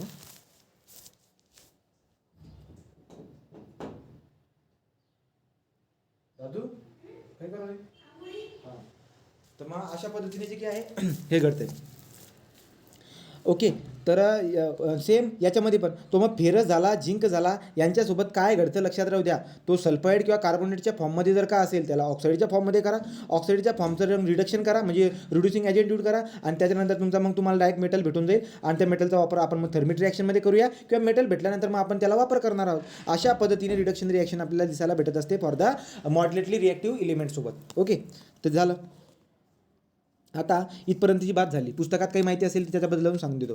तो लक्षात घ्या. आपण आता जे काही शिकलेलो आहोत तो पॉईंट काय होता आपला extraction of the modulatory reactive element. तो एक्सट्रॅक्शन ऑफ मॉड्युलेटरी रिॲक्टिव्ह इलिमेंटमध्ये काय शिकला तुम्ही रोस्टिंग आणि कॅल्सिनेशन असे 2 टर्मिनॉलॉजी शिकल्यात. रोस्टिंग म्हणजे काय कोणतरी सांगा रे. एकाने रोस्टिंग सांगा एकाने कोणतरी कॅल्सिनेशन सांगा. पटकन मला पुढे जाऊ द्या. रोस्टिंग म्हणजे काय सांगा रे. रोस्टिंग म्हणजे झिंक सल्फाईडची पावडर हाय टेम्परेचरवर फोटो ॲटमॉस्फिअर गरम करायची. तो जे झिंक सल्फाईड असो का कोणीही असो तो मेटॅलिक सल्फाईड जे की आहे त्या मेटॅलिक सल्फाईडला तुम्ही काय करायचं त्याला मेटॅलिक ऑक्साईडमध्ये रूपांतर करायचं. का बरं का कारण की तुम्हाला मेटल अचीव करायचं आहे. सो मेटल अचीव करण्यासाठी मेटॅलिक सल्फाईड जो काय आहे त्याचं रूपांतर आपण मेटॅलिक ऑक्साईडमध्ये करत असतो high temperature and with the presence of the air full air right का. तर त्याला म्हणून देतो आपण रोस्टिंग प्रोसेस. आणि कॅल्सिनेशन काय मेटल कार्बोनेटचं रूपांतर मेटल ऑक्साईडमध्ये रूपांतर करण्यासाठी तुम्ही हीट देतात खूप जास्त हीट देतात आणि लिमिटेड एअरचा सप्लाय करतात त्याला म्हणतो आपण कॅल्सिनेशन राईट. आणि तुम्हाला झिंक ऑक्साईड किंवा आपलं तुम्हाला ऑक्साईडच्या फॉर्ममध्ये मेटल भेटून जातो आणि ऑक्साईडच्या फॉर्मचं जर का तुम्हाला मेटल बनवायचं असेल तर तुम्ही रिडक्शन रिॲक्शन वापरत असतात म्हणजे रिड्युसिंग एजंट वापरत असतात. रिड्युसिंग एजंटमध्ये काय काय असतं तर रिड्युसिंग एजंटमध्ये कार्बन असतो ॲल्युमिनियम असतो नंतर सोडियम असतो पोटॅशियम असतो याचा सुद्धा वापर केला जात असतो रिड्युसिंग एजंट म्हणून. आता पुढे जाऊया. Extraction of the less reactive. आता आपण मिळवले बरं का. आपण काय काय मिळवले आता तर आपण जे की मॉडरेटली रिॲक्टिव्ह मेटल होतात त्यांचं आपण आता मेटलमध्ये रूपांतर करून टाकले. आता extraction of the less reactive metal. Less reactive metal जे की आहे त्यांचं एक्सट्रॅक्शन करायचं आहे. बघू बरं का आता काय करावं लागेल. So extraction of the less reactive metal. Less reactive मेटलमध्ये कोण येत आहेत. लेस रिॲक्टिव्ह मेटलमध्ये आपला कॉपर येतो बघून घ्या. खाली जी काय ॲक्च्युली जर बघायला गेला हे लेस रिॲक्टिव्ह मेटल आहे. कॉपर झाला नंतर एच जी झाला. सो लेस रिॲक्टिव्ह तुम्ही म्हणणार लोअर तिथून सुरू होते पण हे पण खूप कमी रिॲक्टिव्ह आहे ना. सो लेस रिॲक्टिव्ह म्हणते रिॲक्टिव्ह आहे पण कमी रिॲक्टिव्ह आहे अशा पद्धतीने राईट का. हे तर बिलकुल पण रिॲक्टिव्ह नसतात डायरेक्ट हे खूप कमी दिसायला भेटणार आपल्याला. तो कॉपर. आता कॉपरचं काय बरं का आपल्याला माहिती आहे की लेस रिॲक्टिव्ह इलिमेंटबद्दल घडतंय काय. तो समजा आपण कॉपरची स्टोरी बघू. जो कॉपर आहे तो कॉपर सापडतो आहे आपल्याला चाल्कोसाईडच्या फॉर्ममध्ये. तो चाल्कोसाईड जो काय आहे कॉपरचा हा ओर झाला. तो कॉपरचा ओर कोणता असतो चाल्कोसाईड पण असतो. चाल्कोसाईड. तो chalcocite is the ore of the copper. Okay. तो copper is obtain from the chalcocite or just by heating in the air. Okay. आता काय करतो आपण लक्षात घ्या. आपण काय करतो या चाल्कोसाईडला काय करायचं जो की आपला लेस रिॲक्टिव्ह इलिमेंट जो की आपल्याला अचीव करायचा आपल्या कॉपरला अचीव करायचा आहे. तर मी चाल्कोसाईडला काय करणार बरं का हिट करणार in presence of the air. तो तुम्ही काय करा जो लेस रिॲक्टिव्ह मेटल तुम्हाला कॉपर पाहिजे होता त्याच्या कंपाऊंडला तुम्ही हिट करून टाका. तुम्हाला सरळ सरळ काय भेटून जाईल कॉपर भेटून जाईल. याची रिॲक्शन जर बघायला गेला ते बघा रिॲक्शन कशा पद्धतीने घडते. तो काय केलं बरं का, एखादा असं भांडं असेल, या भांड्यामध्ये मी Cu2S टाकलेला आहे, याला म्हणतो मी कॅल्कोसाईट. तो याच्यामध्ये कॅल्कोसाईट ॲड केलं आहे बरं का, आपण याच्यात कॅल्कोसाईट ॲड केलं. ओके, तो या भांड्यामध्ये कॅल्कोसाईट ॲड केलेलं आहे आणि कॅल्कोसाईट ॲड केल्यानंतर आपण काय करतो बरं का, खालून उष्णता देतोय आणि आपल्याला डायरेक्ट आता आतमध्ये काय भेटेल, डायरेक्ट कॉपर भेटेल. ओके, मग डायरेक्ट कॉपर भेटेल. मग एक्स्ट्रॅक्शन करतोय आपण मेटलची. ठीक आहे, मग रिॲक्शन कशी बरं का, तो बघा, कॉपर सल्फाईड ऑक्सिजन यांच्यापासून आपल्याला कॉपर ऑक्साईड तयार होतो आणि सल्फेट गॅस जो की आहे, सल्फर डायऑक्साईड गॅस जो की आहे तो बाहेर निघताना दिसायला भेटत असतो. तुम्ही म्हणणार की अजून कुठे कॉपर सापडला, अजून तर कॉपर सापडला नाही. पण लक्षात घ्या, या भांड्यामध्ये काय घडत असतं, उष्णता तुम्ही देत आहेत, या भांड्यामध्ये हात बनेल, पण कॉपर ऑक्साईडचं पुन्हा काय होतं, रिॲक्शन आतमध्येच होत असते ती रिॲक्शन. तर दुसरी रिॲक्शन होऊन जाते काय बरं का, तो कॉपर ऑक्साईड असतो आणि दुसरं जे काय कॉपर सल्फेट पण आहे त्याच्यामध्ये, बरोबर. तो जो कॉपर ऑक्साईड तयार होत आहे, पुन्हा त्याचं कॉपर सल्फेटसोबत रिॲक्शन होत असते आणि तेव्हा अजून आपल्याला कॉपर भेटत असतो. तर मग सांगायचं काय आहे बरं का तुम्हाला, की लेस रिॲक्टिव्ह जे काही लेस रिॲक्टिव्ह मेटल असतात, कॉपर सारखे, मर्क्युरी सारखे, तर ते आपल्याला ऑप्टेन करायचे, ते आपल्याला एक्स्ट्रॅक्ट करायचे. त्यांना एक्स्ट्रॅक्ट करण्यासाठी काय करावं लागतं बरं का, तर त्यांना जे लेस रिॲक्टिव्ह कॉपर वगैरे त्यांना एक्स्ट्रॅक्ट करण्यासाठी काय करावं लागतं, त्यांचा जो काही ओव्हरच्या फॉर्ममध्ये जो काही आहे त्याच्यामध्ये तुम्हाला पहिले प्युरिफाईड करून टाका. तो कंपाऊंड जो की त्या कंपाऊंडला तुम्ही उष्णता द्या. उष्णता दिल्यानंतर काय होतं बरं का, आतमध्ये त्यांचा ऑक्साईड तयार होईल आणि पुन्हा तो ऑक्साईड जो की आहे तो पुन्हा ऑक्साईड त्या कंपाऊंडसोबत रिॲक्शन करणार आणि मग जाऊन तुम्हाला काय भेटणार, तो मेटल तयार होताना दिसायला भेटणार. ती रिॲक्शन लक्षामध्ये ठेवून घ्यायची. ठीक आहे, तो काय म्हटलं आपण, extraction of the less reactive metal. तो लेस रिॲक्टिव्ह मेटलमध्ये जे काय आहे तुम्हाला एकच त्याने दिलेला आहे, कोणता, आपला कॉपरबद्दल. तो कॉपरबद्दल त्यांनी सांगितलं आहे. लक्षात घ्या, आपल्याला माहिती, तुम्हाला जर का प्रश्न विचारला की सांगा रे फ्री स्टेटमध्ये आढळणारे कोणकोणते मेटल आहेत, कोणते मेटल फ्री स्टेटमध्ये आढळतात,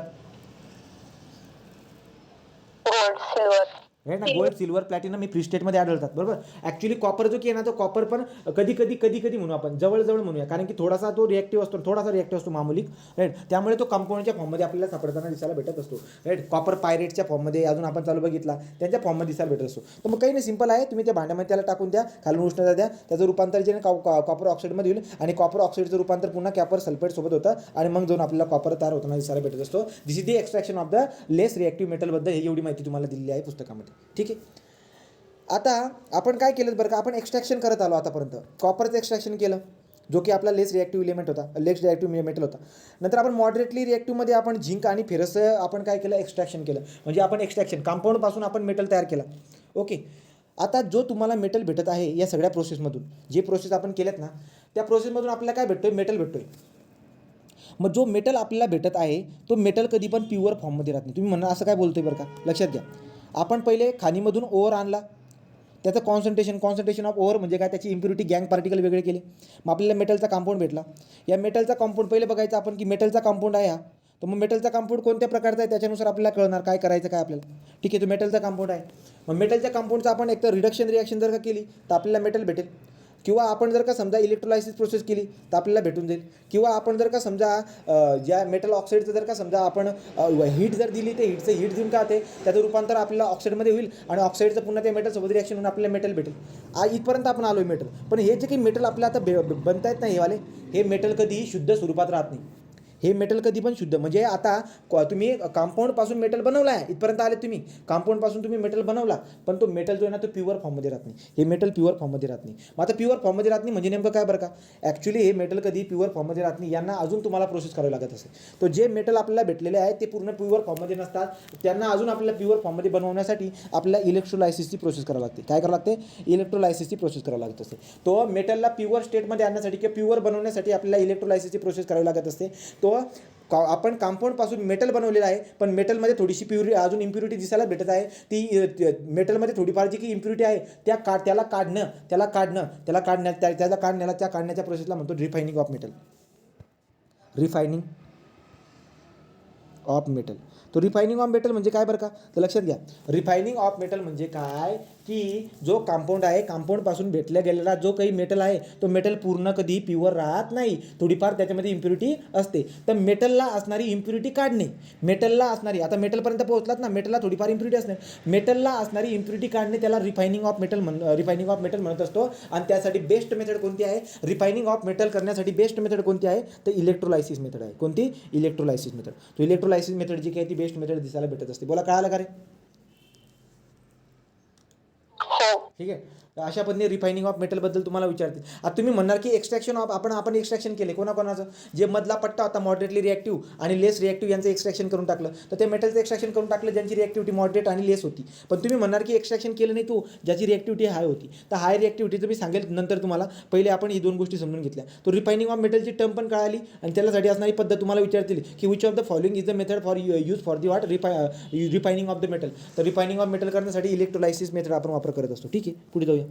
आता पुढे आपण जायचं आहे, पुढे काय जायचं बरं का, पुढे कुठे जायचं आहे, तो पुढचा पॉईंट जो काय आहे आता करोजनचा. आता पुढचा पॉईंट काय आहे करोजनचा. तो बघा चाल्को साईडबद्दल हे रिॲक्शन तुम्हाला दाखवलं मी, refining of metal. So refining of metal म्हणजे तेच मग. So metal obtain by the process is not very pure, so contain impurity. Electrolysis method is use to obtain the pure metal from the impure metal. तो impure मेटलपासून pure metal काय करण्याच्या प्रोसेसला refining of metal म्हणत असतो by in the electrolysis process. Electrolysis process अशा पद्धतीने दिसायला भेटत असते. आता पुढचा पॉईंट आहे आपला corrosion of metal. Corrosion of metal. आता करोजन ऑफ मेटल याच्या अगोदर पण मी तुम्हाला सांगितलं होतं, पण तुम्हाला ते ना रस्टचा फॉर्म्युला विचारतात परीक्षेमध्ये, रस्टचा फॉर्म्युला सांगा. ओके, तो रस्टचा फॉर्म्युला सांगा म्हणतात. किंवा जर समजा कॉपरवरती जर का हिरव्या कलरचा लेअर बनतोय तर तो हिरव्या कलरचा लेअर कोणता आहे असं तुम्हाला विचारतात, बरोबर का. किंवा सिल्वरला जर का वातावरणामध्ये ठेवून दिलं तर सिल्वरवरती ब्लॅक कलरचा कवर, बघा जे कोणी सिल्वर यूज करत असतील तर त्यांना दिसायला भेटेल की वेळेनुसार त्याच्यावरती ब्लॅक कलरचं कवर याच्याना दिसायला भेटत असतं. ते काय असतं बरं का, त्यालाच आपण काय म्हणत असतो, त्यालाच आपण करोजन म्हणत असतो. सो देअर फॉर वॉट, तो करोजनबद्दल आपण बघणार आहोत. जसं की आता हे लोखंड दिले तुम्हाला, तर लोखंड जे काय आहे ते आपल्याला करोड होताना दिसायला भेटते. लोखंडचा जो की पार्ट आहे तो आपल्याला करोजन होताना दिसायला भेटते. ठीक आहे, तो रस्टिंग जे काय आहे रस्टिंगबद्दल बोलतो आपण. तो रस्टिंग ऑफ द वॉट, तो रस्टिंग ऑफ दिस आयर्न जे काही आहे, हे लोखंड वगैरे जे नाही, या लोखंडचं गंजणं वगैरे जे काही आहे हे फायनान्शियली याच्यामुळे खूप जास्त लॉस होताना आपल्याला दिसायला भेटत असतो. ठीक आहे, मग तुम्हाला काय विचारतील बरं का, सो तुम्हाला विचारतील की जी की ही आता लोखंडाला जे की ह्या रस्टिंग होताना दिसायला भेटत आहे, हे जे करोजन लोखंडाला जे की करोजन होताना दिसायला भेटत आहे ज्याला तुम्ही रस्टिंग म्हणताय, तर ही रस्टिंगमुळे काय होते, फायनान्शियल लॉस आपला खूप जास्त होतोय. आणि रस्टिंग काय झाली बरं का, कारण काय झालं, जो आयन होता त्या आयनचं रिॲक्शन कुठे झाली बरं का, ते आयनच्या रिॲक्शन आयनच्या आजूबाजूला मॉइश्चर एअर होती. सो जो काही लोखंड आहे त्या लोखंडच्या आजूबाजूला पाणी होतं, मॉइश्चर होतं, एअर होतं, त्यामुळे जे काही आहे तुम्हाला ते गंजणं दिसायला भेटत आहे. ठीक आहे, सो देअर फोर काय बोलणार बरं का, की हा आयन जो काही आहे हा आयन रिॲक्ट करणार मॉइस्ट एअरकडे. So iron react with the water, moist air. Iron जो काही आहे तो मॉइस्ट एअर सोबत रिॲक्शन करणार आणि त्याच्यावरती अशा पद्धतीने रेडिश कलरचा असा हे आणून देतोय. सो रिॲक्शन होणं असं घडतंय आणि हे जे काही दिसायला भेटतं यालाच म्हणतो आपण काय, याला म्हणतो तो रेडिश सबस्टन्स त्याच्यावरती तयार होऊन जाणार आहे. तर जेव्हा आयन सोबत जेव्हा मॉइस्ट एअर रिॲक्शन करत असते तर लोखंडावरती तांबूस कलरचा तुम्हाला एक कलर दिसायला भेटत असतो आणि त्याला आपण रस्ट म्हणत असतो, त्याला आपण गंजणे म्हणत असतो. तर जो रस्ट तयार होतो समजा हवाला आता तांबूस कलर, तो हा जो काही आहे याला काय म्हणत असतो बरं का आपण, तर याला म्हणतो आपण रस्टिंग. याला काय म्हणतो आपण रस्ट, तो रस्ट तयार होतोय. मग आता हा जो तांबूस कलर तयार होतोय हवाला याला काय म्हणतो, रस्ट म्हणतो. याचा फॉर्म्युला काय असतो, तर रस्टचा जो फॉर्म्युला आहे तो अशा पद्धतीने विचारतो तुम्हाला, Fe2O3.H2O. परीक्षेमध्ये क्वेश्चन विचारतील, लक्षात राहू द्या. रस्टचा फॉर्म्युला काय, गंजण्याचा फॉर्म्युला. तर आयन जेव्हा मॉइश्चर एअर सोबत रिॲक्शन करत असतो तर आयनवरती लालसर कलर, तांबूस किंवा लालसर कलर, आपल्याला लालसर कलर रेडिश सबस्टन्स दिसायला भेटत असतो. आणि तो रेडिश सबस्टन्स जो तयार होता आहे ज्याच्यामुळे स्ट्रेंथ आपली याची कमी होऊन जाते, ही रेडिश कलर असा तयार होताना दिसायला भेटतो. तर तो जो रेडिश सबस्टन्स आहे त्याला काय म्हणून देतो आपण, तो रेडिश सबस्टन्स जो काय आहे त्याला रस्ट म्हणतो आणि त्याचा फॉर्म्युला काय, Fe2O3.H2O. राईट, या अशा पद्धतीने दिसायला भेटतं. बोला कळालं का रे, आयनबद्दल लोखंडाबद्दल सांगितलं मी. ओके का, Fe2O3.H2O लक्षात घ्यायचं. आयन जेव्हा मॉइस्ट एअर सोबत रिॲक्शन करणार तेव्हा लालसर कलर लालसर सबस्टन्स तयार होत असतो त्याच्यावरती, ज्याला आपण रस्ट म्हणतो. त्याच्यामुळे आपलं जे की लोखंड आहे त्याची स्ट्रेंथ पण आपल्याला कमी होताना दिसायला भेटत असते. तो लालसर पदार्थ ज्याला आपण रस्ट म्हणतो आणि तो जो की आहे किंवा फेरस ऑक्साईड म्हटलं तरी पण चालेल. तो लालसर कलर जो की आहे त्याला आपण रस्ट म्हणतो किंवा फेरस ऑक्साईड आपण त्याला म्हणत असतो. बोला कळाला का इथपर्यंत. चला पुढे. आता ही झाली बात आयनची, तो ही लोखंडाची बात केली. पण आता यार कॉपरसोबत काय घडतं याच्याबद्दल पण क्वेश्चन विचारतात ना तुम्हाला. तर कॉपरचे जे की भांडे आहेत ना, कॉपरच्या भांड्याला जे की ना, कॉपरच्या भांड्याचं जर का समजा हवेसोबत किंवा पाण्यासोबत जर का रिॲक्शन झाली ना, आपण हवेसोबत म्हणूया तो, कारण की आता कॉपर लेस रिॲक्टिव्ह आहे म्हणजे खूप वेळेनंतर तुम्हाला कॉपरचं गंजणं दिसायला भेटेल. मग कॉपरच्या भांड्यावरती अशा हिरव्या कलरचा जो की आहे ना असा कलर येऊन जातो. तर याला काय म्हणतो बरं का आपण, तो हा जो की हिरव्या कलरचा जो की हे आहे तर काय घडतं आहे, जो कॉपर आहे आपला कॉपर वेसल, ते कॉपर वेसलचं रिॲक्शन होते कार्बन डायऑक्साईडसोबत. तो कॉपर वेसलचे रिॲक्शन कार्बन डायऑक्साईडसोबत होते. ओके, आणि हिरवा कलर तयार होऊन जातो आहे. सो देअर फोर आपण काय म्हणू शकतो की कॉपर आहे आणि कार्बन डायऑक्साईड समजा याच्यावरती कार्बन डायऑक्साईडचा अटॅक होते, कॉपर आणि कार्बन डायऑक्साईडचा अटॅच होऊन काय होईल बरं का, त्याच्यावरती असा हिरव्या कलरचा रंग येऊन जातो आणि हिरव्या कलरचा रंग जो काही आहे याला आपण करोजन म्हणू शकतो, की कॉपरचा आता काय झालं, करोजन झालं, राईट का. आणि हा जो काही हिरव्या कलरचा तुम्हाला प्रश्न काय विचारतात ते की लक्षात घ्या, कॉपर जो काही आहे जो प्युअर आपला जो कॉपरचं जे वेसल होतं त्या कॉपर वेसलचं रिॲक्शन कार्बन डायऑक्साईड किंवा मॉइस्ट एअर सोबत झाली त्याच्यावरती हिरवा कलर येऊन जातो, त्याची लस्टर जी आहे तर गायब होऊन जाते, लस्टर गायबच होणार आहे हिरवा कलर आल्यानंतर, बरोबर. तो जो काही हिरवा कलर ग्रीनिश लेअर तयार होत असतो त्याला काय म्हणत असतात असा प्रश्न विचारतात, त्याला म्हणतो आपण कॉपर कार्बोनेट, त्याला काय म्हणतो आपण कॉपर कार्बोनेट. लक्षात घ्या, कॉपर कार्बोनेट असतो तो हिरवा कलर जो तयार होतोय ना कॉपरच्या भांड्यावरती, तो हिरवा कलरला काय म्हणतात, त्याला कॉपर कार्बोनेट आपण म्हणत असतो. लक्षात राहील का तुमच्या, कॉपर कार्बोनेट CuCO3, तो CuCO3 कॉपर कार्बोनेट तो आपल्याला दिसायला भेटत असतो. ही वाली बात केली आपण कॉपरबद्दल, तो कॉपरबद्दल बात आपण केली. पुन्हा सिल्वरची पण बात करायची असते, तो लक्षात घ्या. सिल्वरची बात काय बरं का, तर सिल्वरची रिॲक्टिव्हिटी कमी आहे मान्य आहे, परंतु वेळेनुसार त्याच्यावरती पण ब्लॅक कलरचा लेअर, वेळेनुसार म्हणतो मी, खूप जास्त टाईम नंतर काय होतं सिल्वरवरती ब्लॅक कलरचा जो काही ना लेअर तयार होताना दिसायला भेटत असतो. मग तो काय असतो बरं का, तर जेव्हा सिल्वर एअर सोबत एक्सपोजर आहे म्हणजे एअर सोबत कॉन्टॅक्टमध्ये असेल तर ब्लॅकिश कलरचा जो काही आहे आपल्याला लेअर दिसायला भेटतो आफ्टर सम टाईम, तो खूप वेळानंतर आपल्याला असा ब्लॅकिश कलरचा लेअर त्याच्यावरती दिसायला भेटत असतो. आणि हा जो काही ब्लॅकिश कलरचा जो काही सबस्टन्स आहे त्या लेअरला आपण काय म्हणतो, त्याला म्हणतो आपण सिल्वर सल्फाईड. लक्षात घ्या, हा जो सिल्वर आहे ना, मी काय बोललो बरं का, सिल्वर जो काही आहे एअर सोबत एक्सपोज झाल्यानंतर त्याच्यावरती ब्लॅकिश कलरचा लेअर तयार होतो. पण लक्षात घ्या, या एअरमध्ये पण काय असायला पाहिजे, या एअरमध्ये H2S असायला पाहिजे. सांगा बरं का H2S म्हणजे काय, H2S काय आणि H2S कुठे असतो आणि त्याचा परिणाम काय, सांगा पटपट. H2S काय असतो सांगा, हायड्रोजन सल्फाइड. काय असते हायड्रोजन सल्फाईड, कुठे असतो हा हायड्रोजन सल्फाईड,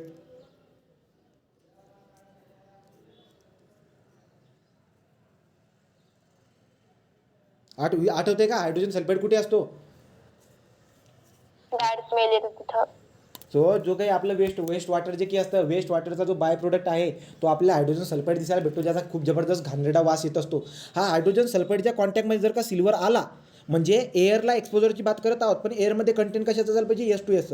तर मग सिल्वरची रिॲक्शन जेव्हा H2S सोबत होईल ना, तसा ब्लॅकिश कलरचा जो काही आहे ना, ब्लॅकिश कलरचा आपल्याला त्याच्यावरती लेअर दिसायला भेटत असतो. आणि तो ब्लॅकिश कलरचा लेअर काय असतो, तो असतो आपला सिल्वर सल्फाईड. तो सिल्वर सल्फाईडचा तो ब्लॅकिश कलर तयार होत असतो आणि आपण म्हणत असतो की सिल्वरवरती काय झाले बाबा, सिल्वरला जो गंजायला लागून गेला आहे तो अशा पद्धतीने, तो सिल्वरचे जे काही भांडे आहेत त्याच्यावरती अशा पद्धतीने तो ब्लॅक कलरचा आपल्याला कलर तयार होताना दिसायला भेटत असतो. तो काय असतो, सिल्वर सल्फाईड असतो. आणि तो सिल्वर सल्फाईड काय आहे, कारण की हायड्रोजन सल्फाईड हवेमधला जो काही हायड्रोजन सल्फाईड आहे त्याची रिॲक्शन सिल्वर सोबत होत असते ॲक्च्युली, त्याच्यामुळे आपल्याला असं तयार होताना दिसायला भेटत असतं. बोला, कळाला का इथपर्यंत, ठीक आहे. तो बघा बरं का मग आता, तर आपण बघितली बघा, आयन जेव्हा मॉइस्ट एअर सोबत रिॲक्शन करते तेव्हा रस्ट तयार होतोय, ज्याला आपण रस्ट म्हणत असतो. तो आयनबद्दल जे काय आपण गंजणे म्हणतो, लोखंडाचे जेवढे काही वस्तू असतील त्याला आपण गंजणे म्हणतो, ज्याला आपण रस्ट म्हणतो, बरोबर. तो रस्टचा फॉर्म्युला काय, Fe2O3.H2O, बरोबर. पुढे जर बघायला गेलं तर काय, आपण गेलो कॉपरकडे, तो कॉपरबद्दल आपण काय बघितलं बरं का, 1886मध्ये जे की आपलं स्टॅच्यू ऑफ लिबर्टी म्हणत असतो आपण, 300 वर्षापूर्वीची ती स्टॅच्यू ऑफ लिबर्टी तांब्याचा कलर होता त्याचा बघा, परंतु आता 2021 मध्ये पूर्ण त्याचा हिरवा कलर होऊन जातो. मग हा जो हिरवा जो काही कलर आला आहे नेमका काय बरं का, ते कशामुळे झालं आहे बरं का, कारण की कार्बन डायऑक्साईड वातावरणामध्ये जे की मॉइस्ट एअर आणि कार्बन डायऑक्साईड यांचा कॉन्टॅक्ट कॉपरसोबत झाल्यामुळे जो आहे ना तो ग्रीनिश कलर तयार होताना दिसायला भेटत असतो. आणि हा जो काही ग्रीनिश कलर आहे याला काय म्हणतो आपण, सांगा बरं का रे. सो ग्रीनिश कलरला काय म्हणतो आपण, ग्रीनिश कलर जो तयार त्याला आपण जो काही आहे कॉपर कार्बोनेट त्याला म्हणत असतो. ठीक आहे, ती बात पण झाली. तो कॉपर बघा, carbon dioxide in the moist react with the surface of the copper loses is the lustre due to the formation of greenish layer आणि कॉपर कार्बोनेट. रिॲक्शन बघून घेतलं असं, तो कॉपर कोणासोबत रिॲक्शन करतोय, ऑक्सिजनसोबत, कार्बन डायऑक्साईड सोबत, नंतर पाण्यासोबत, यांच्या कॉन्टॅक्टमध्ये आला का काय तयार होतंय, कॉपर कार्बोनेट तयार होत असताना आपल्याला दिसायला भेटत असतो आणि कॉपर हायड्रोक्साईड पण तयार होताना दिसायला भेटत असतो. तर अशा पद्धतीने तुम्हाला विचारतील हे हिरवा कलर कशामुळे येतील, हा पक्का क्वेश्चन राहतो, तो लक्षात ठेवायचा, कॉपर कार्बोनेटमुळे. राईट. आता जो काही हे जे काही घडते ना काय बरं का, जो काही आपला कॉपर आहे, कॉपरपासून जो हिरवा कलर बनत असतो, तो कॉपरचं जे की हिरव्या कलरमध्ये आपल्याला दिसायला भेटत असतं त्याला काय म्हणतो आपण, पॅटिनेशन. ज्याप्रमाणे तुम्ही लोखंड जो काही होता त्या लोखंडचा तांबूस कलर तयार झाला त्याला गंजणे म्हणतो आपण, ज्याला रस्ट म्हणत असतो. तो ज्याप्रमाणे लोखंडावरती एक लालसर कलरचा एक लेअर तयार झाला तर ज्याला आपण गंजणे म्हणत होतो, तो लालसर जे काही त्याला आपण रस्ट म्हणतो, बरोबर. सेम इकडे काय की कॉपरवरती जो की हा हिरव्या कलरचा लेअर बनून जात असतो ना, याला आपण काय म्हणतो, याला म्हणतो patination of the copper. So patination of copper is what? So patination of copper म्हणजे काय? कॉपरचं रिॲक्शन ऑक्सिजन, कार्बन डायऑक्साईड आणि पाण्यासोबत झाल्यानंतर त्याच्यावरती हिरव्या कलरचा लेअर येऊन जात असतो आणि तो हिरव्या कलरचा लेअर कॉपर कार्बोनेटचा असतो आणि त्याला आपण काय म्हणतो? तो कॉपरवरती जो हिरवा कलर येत आहे त्यालाच आपण पॅटिनेशन ऑफ द कॉपर म्हणत असतो. तर कॉपरवरती हिरवा कलर येणं याला पॅटिनेशन ऑफ द काय म्हणतो आपण? कॉपर. आयनवरती, लोखंडावरती लालसर कलर येऊन जाणं वेळेनुसार, तर त्याला काय म्हणतो आपण? त्याला रस्ट म्हणत असतो. रस्टचा फॉर्म्युला लक्षात ठेवायचा आणि अशा पण तुम्हाला ते विचारतील. ओके, पुढे जाऊ. बात केली होती सिल्वरची. तो सिल्वर जेव्हा एअरमध्ये एअरमध्ये पण काय? तो silver is reactive to what? H2S. तो हवेमधला पण H2S सोबत जेव्हा रिॲक्शन करतो ना तेव्हा अजून बात दिसायला भेटत असते. एक ब्लॅकिश कलर आपल्याला दिसायला भेटतो काही वेळानंतर. तो सेम आहे, सिल्वर आहे, H2S सोबत जर रिॲक्शन केलं तर आपल्याला सिल्वर सल्फाईड तयार होताना दिसायला भेटत असते. Okay, so by oxidation of the aluminium thin layer. Okay, इथपर्यंत. आता हे कशाबद्दल बघितलं बरं का आपण? आयनचं बघितलं, कॉपरचं बघितलं आणि सिल्वरचं बघितलं. यांचा आपण याचं करोजन होताना बघितलं. आता तुम्ही म्हणाल की करोजन कुठे झालं? कॉपरवरती जो हिरव्या कलरचा लेअर आला आहे, सिल्वरवरती जो ब्लॅकिश कलरचा लेअर आला आहे, तोच ॲक्च्युली करोजन आहे, हे लक्षात ठेवायचं.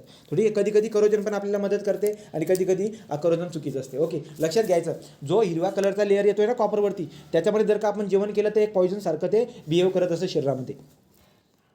पुढे, by oxidation of the aluminium a thin aluminium oxide form on it. आता ॲल्युमिनियमचे की भांडं आहे, हे ॲल्युमिनियमचे भांडं जर का समजा तुम्ही वातावरणामध्ये जर का ठेवलं ना, तर तुम्हाला असं दिसायला भेटे बघा. हे असले असे पट्टे पडताना दिसायला भेटत असतात. हे काय आहे बरं का? तो हे ॲल्युमिनियम ऑक्साईड आहे. हे काय? Aluminium oxide. तुम्हाला मी अगोदरच बोललो होतो की जे काही आपले इलेक्ट्रिसिटीच्या जे काही वायरी असतात त्या वायरी कधी कधी ॲल्युमिनियमच्या वायरी बनवलेल्या असतात आणि त्या ॲल्युमिनियमवरती ना अशा पद्धतीने तुम्हाला थर दिसायला भेटून जाईल. तो आपल्या भांड्यावरती पण बघा अशा पद्धतीने असं थर येऊन जातात. याला म्हणतो आपण aluminium oxide. Okay, so therefore by oxidation of the aluminium म्हणजे ॲल्युमिनियमची रिॲक्शन ऑक्सिजन सोबत झाल्यानंतर आपल्याला थिन लेअर तयार होताना दिसायला भेटतो त्या ऑक्सिजनच्या त्या ॲल्युमिनियमच्या भांड्यावरती. तो कोणता लेअर असतो? तो ॲल्युमिनियम ऑक्साईडचा जो लेअर असतो. पुढे काय? So prevention of the corrosion. आता करोजनचा प्रिव्हेन्शन कर. तर मला सांगा, तुम्हाला करोजन कळालं का? करोजनबद्दल जो क्वेश्चन येईल तो सॉल्व्ह होऊन जाईल तुम्हाला. आता करोजनबद्दल जर का क्वेश्चन आला तुम्हाला सॉल्व्ह होऊन जाईल. तुम्हाला रस्टचा फॉर्म्युला विचारतील किंवा कार्बन डायऑक्साईड जो ग्रीन कलरचा आहे तो कॉपर कार्बन असतो ते लक्षात राहू द्या आणि सिल्वर सल्फाईड जो काय आहे तो ब्लॅकिश कलर देत असतो सिल्वरला वरती, तो तेवढं लक्षात ठेवा. ठीक आहे, आता आपल्याला करायचं prevention of the what? Corrosion. तो करोजनला आता प्रिव्हेन्शन करायचं आहे. एखादं लोखंडाचं भांडं जे काय आहे त्या लोखंडाच्या भांड्याला आपल्याला आता करोजन होऊ द्यायचं नाही, त्याचं रस्टिंग वगैरे होऊ द्यायचं, त्याला गंजू द्यायचं नाही. तर त्याला गंजू द्यायचं जर करत असेल तर आपल्याला काय करावं लागेल बरं का? तो आपल्याला काय करावं लागेल? प्रिव्हेंट करण्यासाठी आपल्याकडे बेसिक ऑप्शन आहेत. आपण तर काय करणार बरं का? एखाद्या रॉडला आपण पेंट करणं आपल्याकडे पहिला इलाज आहे. पेंट जर का आपण केलं तर काय होईल बरं का? की त्याची रस्टिंग काही आजपर्यंत थांबू शकते लोखंडाच्या भांड्याची, बरोबर आहे. परंतु काय झालं बरं का? एखादा रॉड जर का समजा तो रॉडवरचा थोडासाही कलर जर का निघून गेला ना तर त्या ठिकाणी रिॲक्शन होते. ज्या ठिकाणी समजा हा रॉड होता आणि इथला जर का समजा तो पेंटिंग एकदा इथली जर का निघाली ना तर त्या ठिकाणी काय होते? त्या ठिकाणी आपल्याला रस्टिंग होताना दिसायला भेटते. इथून रस्टिंग सुरू होते आणि आतून डायरेक्ट जे ना पोकळ होत जात असतं. त्यामुळे सांगायचं तात्पर्य काय होतं की पेंटिंग वगैरे जे काही आपण करत असतो, पेंटिंग करणं किंवा ऑइलचा लेप देणं, वरती कोणी पेंटिंग करतात किंवा ऑइलमध्ये डिप करतात किंवा ऑइलचा लेप देतात किंवा गिरीस लावतात. तो गिरीस लावणं, वर्निश लावणं, ऑइल करणं, पेंटिंग करणं हे बेसिक आहेत प्रिव्हेंट करण्यासाठी. तो मेटलला प्रिव्हेंट करण्यासाठी जे काही आहेत ना हे आपल्याला दिसायला भेटतात की पेंटिंग करा किंवा ऑइल लावा किंवा गिरीस लावा किंवा वर्निश करा, काही हदपर्यंत करोजन आपलं थांबून जाईल, बरोबर. परंतु हे जे काही आहेत ॲक्च्युली हे जे काही करोजन आहेत हे करोजन आपण जास्त टाईमसाठी रोखू शकत नाही, बरोबर. तो काही वेळानंतर काय दिसायला भेटत असं याच्यावर आपल्याला प्रॉब्लेम पण दिसायला भेटत असते. तर बघू आता गोष्टी वाचून बघू काय दिले. The corrosion of the metal can be stopped by keeping the metal isolated from the direct contact with air, बरोबर. जर करोजन जर का तुम्हाला थांबवायचं असेल तर हवेपासून कॉन्टॅक्ट लांबवा, ठीक आहे. तो हवेसोबत कॉन्टॅक्ट होऊ देऊ नका, बरोबर. पुढे काय? जर तुम्हाला करोजन उद्यायचं नसेल तर पेंट करा. आपण आयनबद्दल बघत आहोत. लोखंडाला जर का समजा मला करोजन उद्यायचं नसेल तर हवेपासून लांब ठेवतो किंवा त्याच्यावर पेंटिंग करतो किंवा मी त्याच्यावर काय करतो त्याला ऑइल लावतो. त्याच्यावरती ऑइल लावायचं. तो ऑइल जर लावलं तरी सुद्धा करोजन होणार नाही. नंतर पुढचं काय बरं का? आता आयनला मी काय करतो? गिरीस लावतो. तो गिरीस लावा, ऑइल लावा, पेंटिंग करा, राईट. वर्निश करा. वर्निश पण सेम त्याच्यासारखंच काहीतरी त्याच्यामध्ये रिसिन वगैरे असतं. पेंटिंग सारखंच वर्निश असतं, थोडंसं रिसिन वगैरेचं प्रमाण असतं त्याच्यात, राईट. तो वर्निश करा. तर अशा पद्धतीने करून काय करू शकतो आपण? आयनला आपण करोजनपासून प्रिव्हेंट करू शकतो आयनला, ठीक आहे. परंतु हे काही जे ना परमनंटली तो हे होणार नाही. तो जो काही आयनचा जो काही वस्तू आहे ते परमनंटली करोजनपासून बचाव होणार नाही त्याचा. जर का थोडीशी पेंटिंग वगैरे वरची निघाली तरी सुद्धा आपल्याला त्याच्यानंतर आपल्याला काय दिसायला भेटत असते? करोजन होताना दिसायला भेटत असते. नंतर पुढे काय? इथं पॉईंट दिला आहे. We can protect the particles permanently from the rusting by painting. बरोबर, वी कॅन नॉट म्हणले, कॅन नॉट, राईट का. तर काय मेन्शन केलं बरं का, लक्षात घ्या की आपण जे काही आहे आपण याच्यापासून आपण त्याला रस्टिंगपासून एखाद्या आयनला गंजण्यापासून आपण परमनंटली वाचू शकत नाही, राईट का. म्हणजे पेंटिंग केल्यामुळे, तर पेंटिंग जर का तुम्ही केली ना तर पेंटिंग झाल्यामुळे तो परमनंटली त्याला गंजणारच नाही बा, असं नाही होत. काही वेळानंतर तो पुन्हा गंजायला लागून ज्या ठिकाणून कलर निघाला असेल ना तिथून मग बघा बरं का काय. So if there is a scratch on the point the process of rusting start below the layer of the point. बरोबर आहे. आणि मी ते सांगतोय, पेंटिंग केल्यामुळे, ऑइल दिल्यामुळे, ग्रीस दिल्यामुळे यांच्यामुळे तुम्ही काही हातपर्यंत करोजनला रोखू शकतात. परंतु जर काय स्क्रॅच वगैरे जर गेला ना त्या लोखंडावरती, ती पेंटिंग जर निघाली ना तर तिथून रस्टिंग होताना दिसायला भेटत असते. त्यामुळे आयनला पेंटिंग, ऑइल, गिरीस, व्हर्निश हे जे काही आहेत हे परमनंट उपाय नाही, हे करोजनला प्रिव्हेंट करण्याचा. पॉईंट लक्षात आला का रे. हा काही परमनंट उपाय नाही गड्या. ओके, तर आता पुढे जाऊ. पुढे जर बघायला गेला तर आता पुढचं काय असतं आपलं, तर पुढचा जो काही असतो आपला करोजन आपल्याला रोखायचं आहे. तो करोजनला जर का तुम्हाला रोखायचं असेल तर आपल्याकडे एक ऑप्शन आहे. परमनंटली जर का, परमनंट म्हणजे काही जास्त टाईमसाठी, तो जास्त टाईमसाठी जर का रोखायचं असेल तर आपल्याकडे अजून एक ऑप्शन आहे. काय बरं का, ऑप्शन काय आहे, तर corrosion can be prevented by putting a layer of non erodible metal on the corrodible metal. म्हणजे समजा आता लोखंड जो काही तो करोडिबल मेटल आहे, जो लोखंड आहे त्याचं करोजन होत असतं ना, त्यामुळे तो करोडिबल मेटल आहे. तर करोडिबल मेटलवरती नॉन करोडिबल मेटल लावायचं. लक्षात घ्या, करोडिबल मेटलवरती काय लावायचं, नॉन करोडिबल. तो हे लाल कलरचा जो की ना वरती टॉपवरती हा करोडिबल मेटल आहे. तर मग काय म्हणतो मी तुम्हाला, करोजनला जर का तुम्हाला रोखायचं असेल तर काय करायचं आहे, करोडिबल जो की मेटल आहे आपला खालचा त्याच्यावरती करोडिबल मेटलवरती काय लावायचं, non करोडिबल. So non corrodible metal जो की आहे वरतून लावून द्यायचा. जेणेकरून काय होईल बरं का, नॉन करोडिबल आहे म्हणजे आता नॉन करोडिबलचा कॉन्टॅक्ट एअरसोबत होईल, याची झीज होणार नाही, वरच्याची झीज होणार नाही तर खालच्याची झीज होणार सुद्धा नाही. अशा पद्धतीने आपल्याला करावं लागत असतं. आणि या प्रिन्सिपलवरून आपल्याकडे गॅल्व्हनायझिंग, टिनिंग असते, ॲनोडायझिंग असतं, राईट. नंतर काय इलेक्ट्रोप्लेटिंग आणि ॲलॉईंग, असे 5 पद्धत आहेत ते आपण अभ्यासणार आहोत. तर बघा आता एक एक करून. ठीक आहे, आपल्याला कळालं की पेंटिंग, ऑइल, गिरीस, व्हॅनिश जे काही आहे ते आयरनला परमनंटली ते करोजनपासून बचाव करू शकत नाही. तर मग आपल्याकडे एक ऑप्शन आहे की जो आपला आयर्न जो काही आहे तो करोडिव्ह मेटल आहे, तर त्याच्यावरती आपण नॉन करोडिव्ह मेटलचा आपण लेअर लावून जो काही आहे आपल्या आपण जे काही प्रिव्हेंट करू शकतो. ठीक आहे, बघा मग आता काय करावं. तर आता जर बघायला गेलात तर काय दिसायला भेटते बघू, प्रोटेक्ट द पेंटिंग वगैरे. Corrosion can be prevented by putting the layer of non corrodible metal. हे बघा, हा आपला करोडिबल मेटल आहे, त्याच्यावरती आपण काय करून टाकायचं, त्याच्यावरती आपण नॉन करोडिबल मेटलचं असं हे करून द्यायचं. ठीक आहे, पुढे बघा बरं का, पहिली पद्धत आपल्याला शिकायची आता गॅल्व्हनायझिंग. तो जो प्रिन्सिपल आपण सांगितला की करोडिबलवरती नॉन करोडिबल लावा, त्याच्या बेसवरती आपण आता बघत आहोत गॅल्व्हनायझिंग. आता गॅल्व्हनायझिंगमध्ये काय घडते बरं का बघा. सो गॅल्व्हनायझिंगमध्ये आपण काय करत असतो, layer of the zinc is applied prevent the corrosion of the iron and still. लक्षात घ्या, जो आयर्न किंवा स्टील आहे, लोखंड वगैरेंचं तुम्हाला जे गंजणं आहे, रस्टिंग वगैरे ती तुम्हाला परमनंटली टाळायची समजा, तर परमनंटली टाळायची किंवा दीर्घकाळासाठी जर का तुम्हाला लोखंडाचं गंज जर का टाळायचं असेल तर एक ऑप्शन आपल्याकडे आहे. तो म्हणजे काय की लोखंड जो काही आहे ना, त्या लोखंडावरती काय करा तुम्ही, लोखंडावरती झिंकचं लेअर लावा. लोखंडावरती झिंकचं काय करा, झिंकचा लेअर लावा. तर झिंकचा जर का लेअर लावला तर झिंकच्या लेअरमुळे काय घडतं लक्षात घ्या. झिंक काय करतो बघा, समजा हा लोखंड होता, या लोखंडावरती आपण काय केलं, या लोखंडावरती आपण ना झिंकचा लेअर लावून दिला. तो झिंक काय करतो माहिती आहे का, झिंक काय करतो, ऑक्सिजनसोबत रिॲक्शन करतो.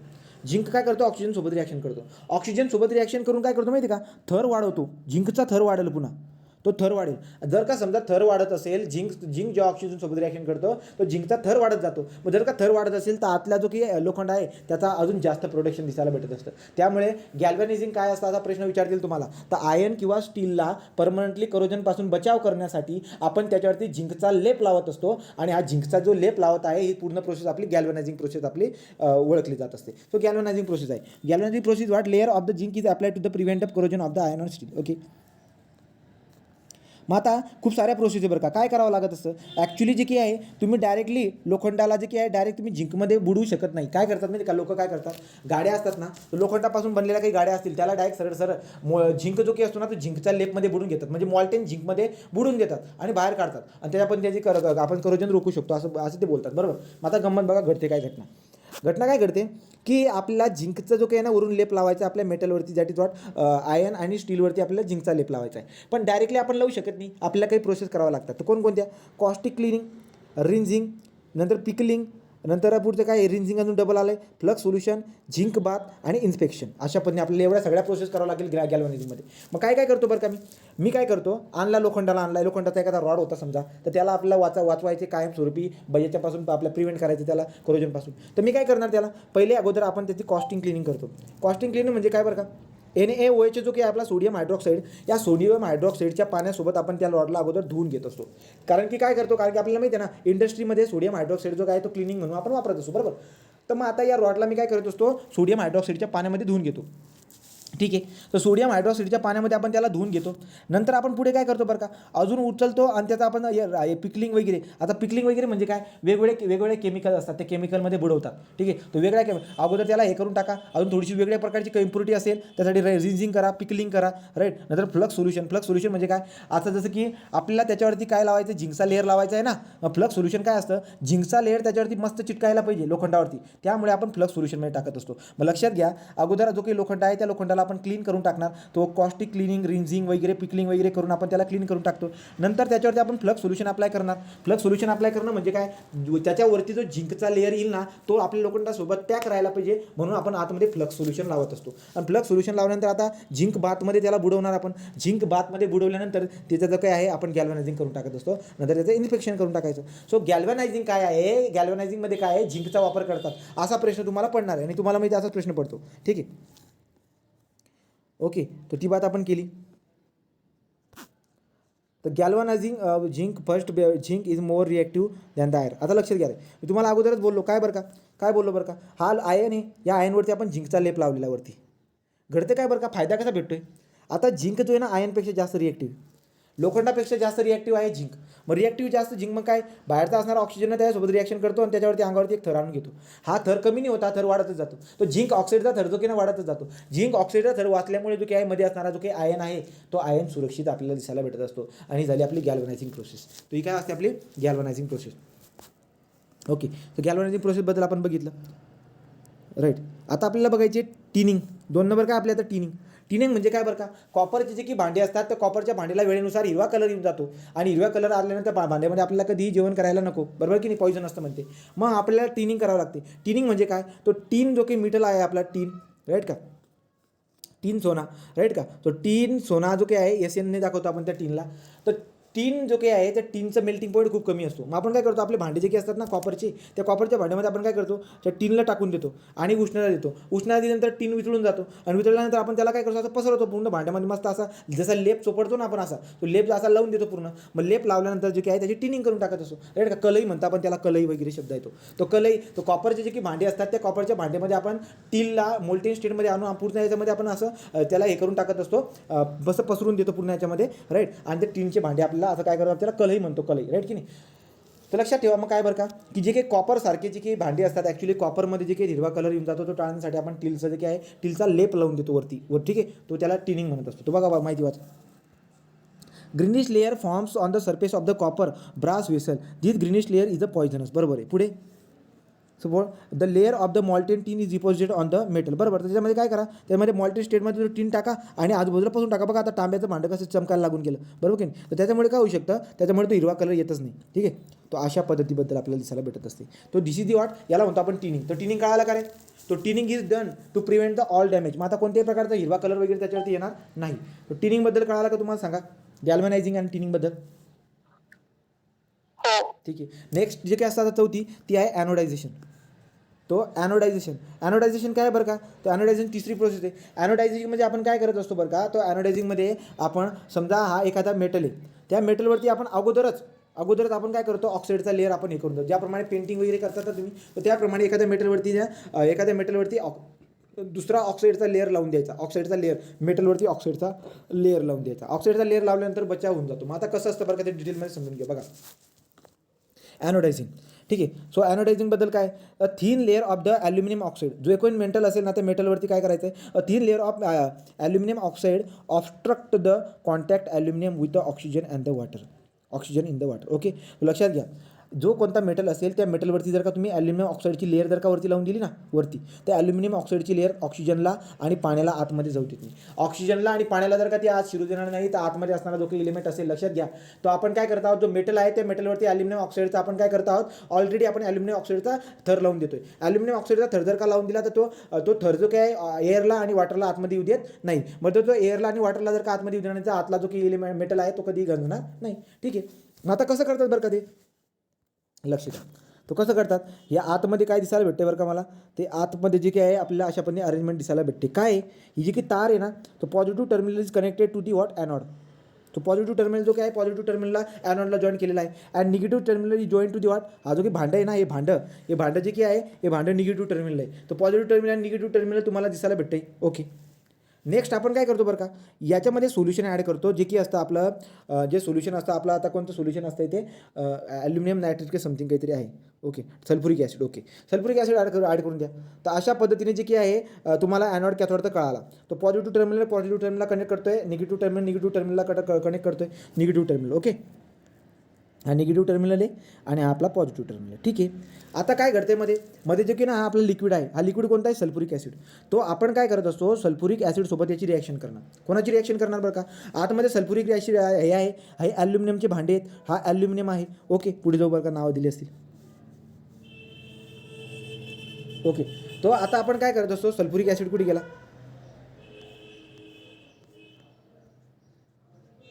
ठीक आहे. आता हा ॲल्युमिनियम आहे, तो ॲल्युमिनियमचा आर्टिकल आहे, राईट. ते ॲल्युमिनियमचे आर्टिकल वगैरे लागलेले आहेत, खाली सल्फ्युरिक ॲसिड पण आहे. आता घडतं काय बरं का, तो आपण काय करतो, ॲल्युमिनियमला ॲनोडाईज करणार. The thin layer of aluminium oxide जो की आपल्याला तयार होताना दिसायला भेटणार आहे. तर कुठे तो बघा, आता जसं की रिॲक्शन तर काही लिहिली नाही मी याच्याबद्दल, रिॲक्शन काही लिहिली नाही कारण की खूप खोलमध्ये होतो, तर म्हटलं जास्त रिॲक्शन लिहायचं काम नाही. ॲनोडायझिंगमध्ये काय आहे मी तुम्हाला सांगून देतो, तेवढी बात लक्षात ठेवा. ॲनोडायझिंग मेथडमध्ये आपण कॉपर, ॲल्युमिनियम यासारखे जे काही मेटल आहेत यांना आपण कोट करत असतो, यांना आपण कोटिंग करतो. थिन आणि स्ट्रॉंग लेअर असते, ती कशाची लेअर असते बरं का, स्ट्रॉंग लेअर ती लेअर असणार आपल्या ॲल्युमिनियमची लेअर असणार. ठीक आहे. Bye means of electrolysis. तो इलेक्ट्रोलायसिसच्या प्रोसेसवरून आपण काय करत असतो, जो आपला कॉपर किंवा ॲल्युमिनियम असेल त्याच्यावरती आपण ॲल्युमिनियम ऑक्साईडची लेअर लावून देतो, ती प्रत लावून देतो. आणि ती लावल्यामुळे काय होतं, एअर वॉटरमध्ये शिरणार नाही. So oxide lead is strong and uniform over the surface, right. Therefore it prevent to the corrosion of the metal. बरोबर आहे. मग सांगायचं तात्पर्य काय होतं की कॉपर असो का ॲल्युमिनियम असो, यांचं जर का तुम्हाला करोजन वगैरे टाळायचं असेल ना, तर आपल्याकडे एक ऑप्शन आहे, इलेक्ट्रोलायसिस प्रोसेस आहे. इलेक्ट्रोलायसिस प्रोसेसमध्ये आपण काय करायचं, त्याच्यावरती ॲल्युमिनियमचे जे काही ऑक्साईड्स आहेत ना, आता याच्यामध्ये प्रोसेस होणार, ॲल्युमिनियमचे ऑक्साईड जे की आपण त्याच्यावरती बसून द्यायची. तर अशी रिॲक्शन आपल्याला आतमध्ये दिसायला भेटत असते. ठीक आहे.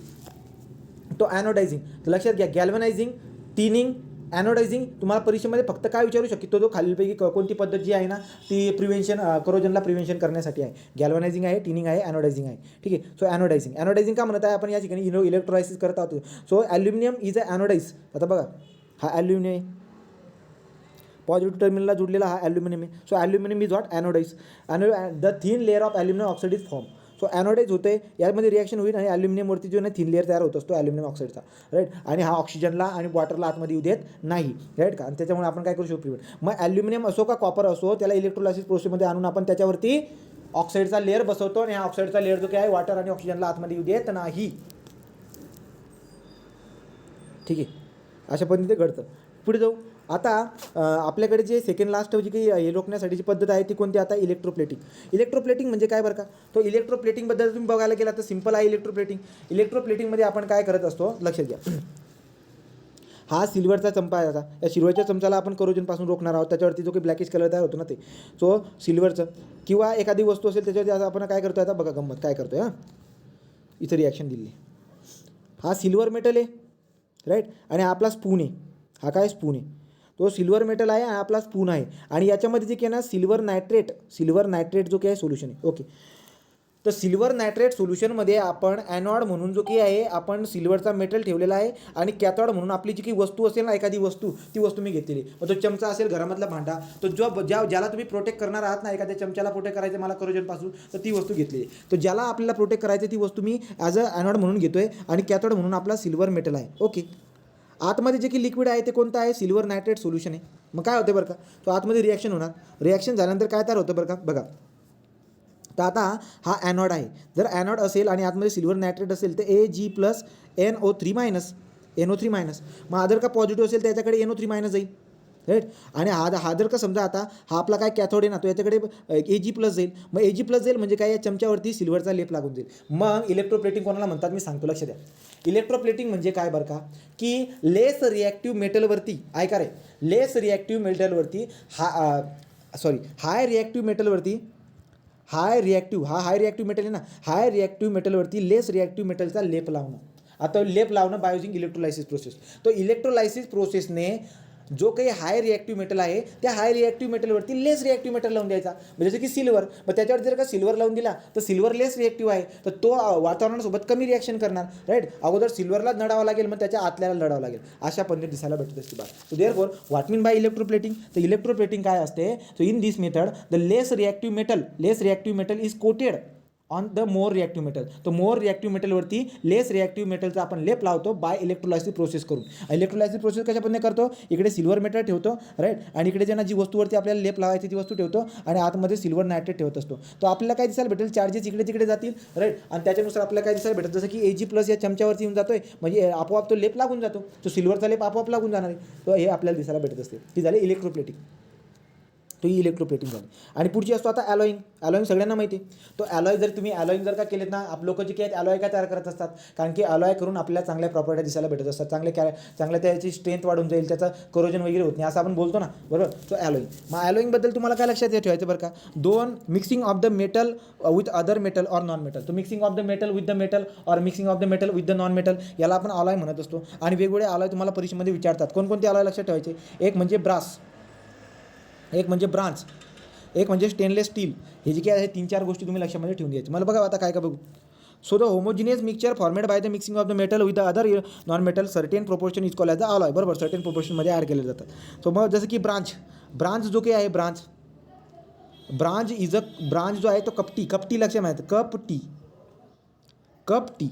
आता कप मोठा का टी मोठा सांगा बरं का. तुम्ही म्हणणार कप मोठा, टी कमी असणार आहे त्याच्यामध्ये, ठीक आहे. कप मोठा, तो कप जर का समजा मोठा असेल तर सांगायचं तात्पर्य काय आहे, 90% त्याच्यात कॉपर असते आणि 10% त्याच्यामध्ये काय असते, 10% त्याच्यात टीन असते. तो ब्रांच जो काही आहे, ब्रांच हा एक ॲलॉय आहे, आणि हा ॲलॉय कशापासून बनलेला असतो, cup T means what copper आणि टीनपासून.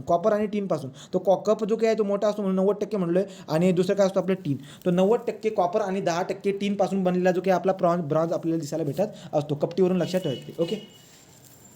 पुढे काय, पुढचा असतो आपला ब्रासला आपण पितळ म्हणतो. पितळाचे भांडे घरामध्ये आपल्या देवघरात असतात ते, हे पितळाचे भांडे अशा पद्धतीने, राईट. तर इथं जर बघायला गेला त्याच्यामध्ये ब्रास कशापासून बनतो बरं का. सो ब्रास जे काही कॉपर आणि झिंकपासून, वरतो आता कॉपर आणि टीनपासून कपटी. इथं काय म्हणायचं, इथं जे काय आहे इथं कोजी म्हणायचं वाटलं, कोजी और कुजी काय असेल ते, ठीक आहे. तो कॉपर आणि झिंकपासून, कॉपर जो काही आहे तो 60% दिसायला भेटतोय, आणि झिंक जे काही आहे ते 40% दिसायला भेटत असते. याच्यामध्ये हा ब्रास आहे. तो ब्रासबद्दल पण तुम्हाला परीक्षेमध्ये विचारून घेतील. आणि शेवटचा असलो आपला स्टेनलेस स्टील. तो स्टेनलेस स्टील जो काही आहे, स्टेनलेस स्टील म्हणजे त्याला स्टेनलेस स्टीलचं जर प्रमाण बघायला गेलं तर कोण असतं बरं का स्टेनलेस स्टीलमध्ये असं आहे, 74% स्टेनलेस स्टीलमध्ये आयन असतो.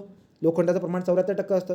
18% जे की असतं, 18% क्रोमियम असतं. हे क्रोमियम आपण काय ॲड करत असतो, गंजायला नको म्हणून, तो क्रोमियम 18% आपण टाकतोय. आणि 8% जो की आहे आपल्याला कार्बन दिसायला भेटतो. तो 8% कार्बन आहे, 18% क्रोमियम आहे, 74% काय आहे, 74% आपल्याला आयन दिसायला भेटत असते. अशा पद्धतीचे जे की आहे हे आपल्याला स्टेनलेस स्टीलचं दिसायला भेटतं. हे स्टेनलेस स्टीलबद्दल झालं. अजून काय आहे बरं का, हे स्टेनलेस स्टीलबद्दल झालं. नंतर ठीक आहे, नंतर अजून 2-3 उदाहरणं दिलेत, जसे की अमलगम काय बरं का, तो अमलगम सुद्धा एक अलॉय आहे. कोणाचं आहे बरं का, Wien one metal in the alloy is mercury. लक्षात घ्यायचं आहे का रे, एखादा अलॉय आहे आणि त्या अलॉयमध्ये जर का चुकून मर्क्युरी जर ॲड केला गेला असेल ना, ज्या अलॉयमध्ये मर्क्युरी ॲड केलेला आहे, एखाद्या अलॉयमध्ये जर का तुम्ही मर्क्युरी ॲड केलेला असणार ना, त्या अलॉयला आपण काय म्हणत असतो नेहमी, अमलगम. काय म्हणतो त्याला आपण, अमलगम. ज्या अलॉयमध्ये आपण mercury, Wien the one metal is and the alloy is mercury, तर एक जरी मेटल जर का त्याच्यामधला मर्क्युरी असला तरी त्या अलॉयला आपण अमलगम असे म्हणत असतो, ओके. फॉर एक्झाम्पल कोणता बरं का, सिल्वर अमलगम, नंतर zinc amalgam, sodium amalgam, silver नाही आहे, सोडियम अमलगम. तो सोडियम अमलगम, नंतर आहे झिंक अमलगम, राईट. तर आता हा सोडियम अमलगम जो आहे ना, हा सोडियम अमलगम जो की आहे, त्या सोडियम अमलगमला आपण डेंटिस्ट म्हणून यूज करतो. सो डेंटिस्ट जे काही आहेत ना ते डेंटिस्ट वगैरे यूज करतात त्या सोडियम अमलगमला.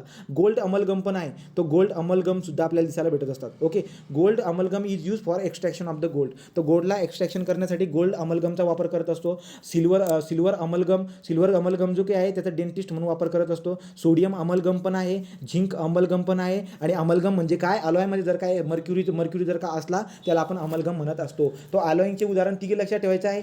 इलेक्ट्रोप्लेटिंग काय असते बरं का, तो जो काही जास्त रिॲक्टिव्ह मेटलवरती लेस रिॲक्टिव्ह मेटलचा जो काही आहे तो लेप चढवायचा बाय युजिंग इलेक्ट्रोलायसिस प्रोसेस, त्याला म्हणतो आपण इलेक्ट्रोप्लेटिंग. नंतर पुढे काय बघितलं आपण, पुढचं बघितलं ॲनोडायझिंग. ॲनोडायझिंग म्हणजे काय बरं का, की ॲल्युमिनियम आणि कॉपर जे काही आहे ते ॲल्युमिनियम कॉपरवरती ॲल्युमिनियमचा ऑक्साईडचा लेअर लावून द्यायचा, राईट का. इलेक्ट्रोलायसिस प्रोसेसवरून आपण ऑक्साईडचा लेअर लावून द्यायचा, त्याला ॲनोडायझेशन म्हणत असतो. टिनिंग म्हणजे काय, कॉपर सारखे जे काही असतात, ज्याचा कॉपरचं जे काही बघितलं, कॉपरचा हिरवा कलर होत होता त्याच्यावरती तुम्ही टिनचा जो काही आहे टिनचा वितळून त्याला लेप लावून द्यायचा, त्याला आपण टिनिंग म्हणत असतो. आणि गॅल्वनायझिंग म्हणजे काय, आयर्न आणि स्टीलचं करोजन रोखण्यासाठी आपण त्याच्यावरती झिंकचा लेअर लावून देत असतो, राईट. त्याला काय म्हणतो आपण galvanising. So galvanising, tinning, anodising, electroplating and the what alloying are the five method to protect the corrosion for the long time. तर लॉंग टाईम करोजनला रोखण्यासाठी हे 5 पद्धती आपल्याला दिसायला भेटत असतात. आणि शॉर्ट टाईमसाठी जर का लोकायचं असेल, आयनचं जर का तुम्हाला गंजणं लोकायचं असेल तर तुम्ही काय करू शकतात, तर तुम्ही पेंटिंग करू शकतात, ऑइल ग्रीसिंग वर्निश वगैरे तुम्ही करू शकतात. ओके, तर अशा पद्धतीने जे काही आहे इथपर्यंत आपण बघितलेलं आहे. आता याच्यामधला एक पॉईंट बाकी असतो ॲल्युमिनियमबद्दल. बॉक्साईडचं जे काही आहे ना, कशा पद्धतीने आपण ॲल्युमिनियम अचीव करतो त्याच्याबद्दल बाकी आहे. सो ते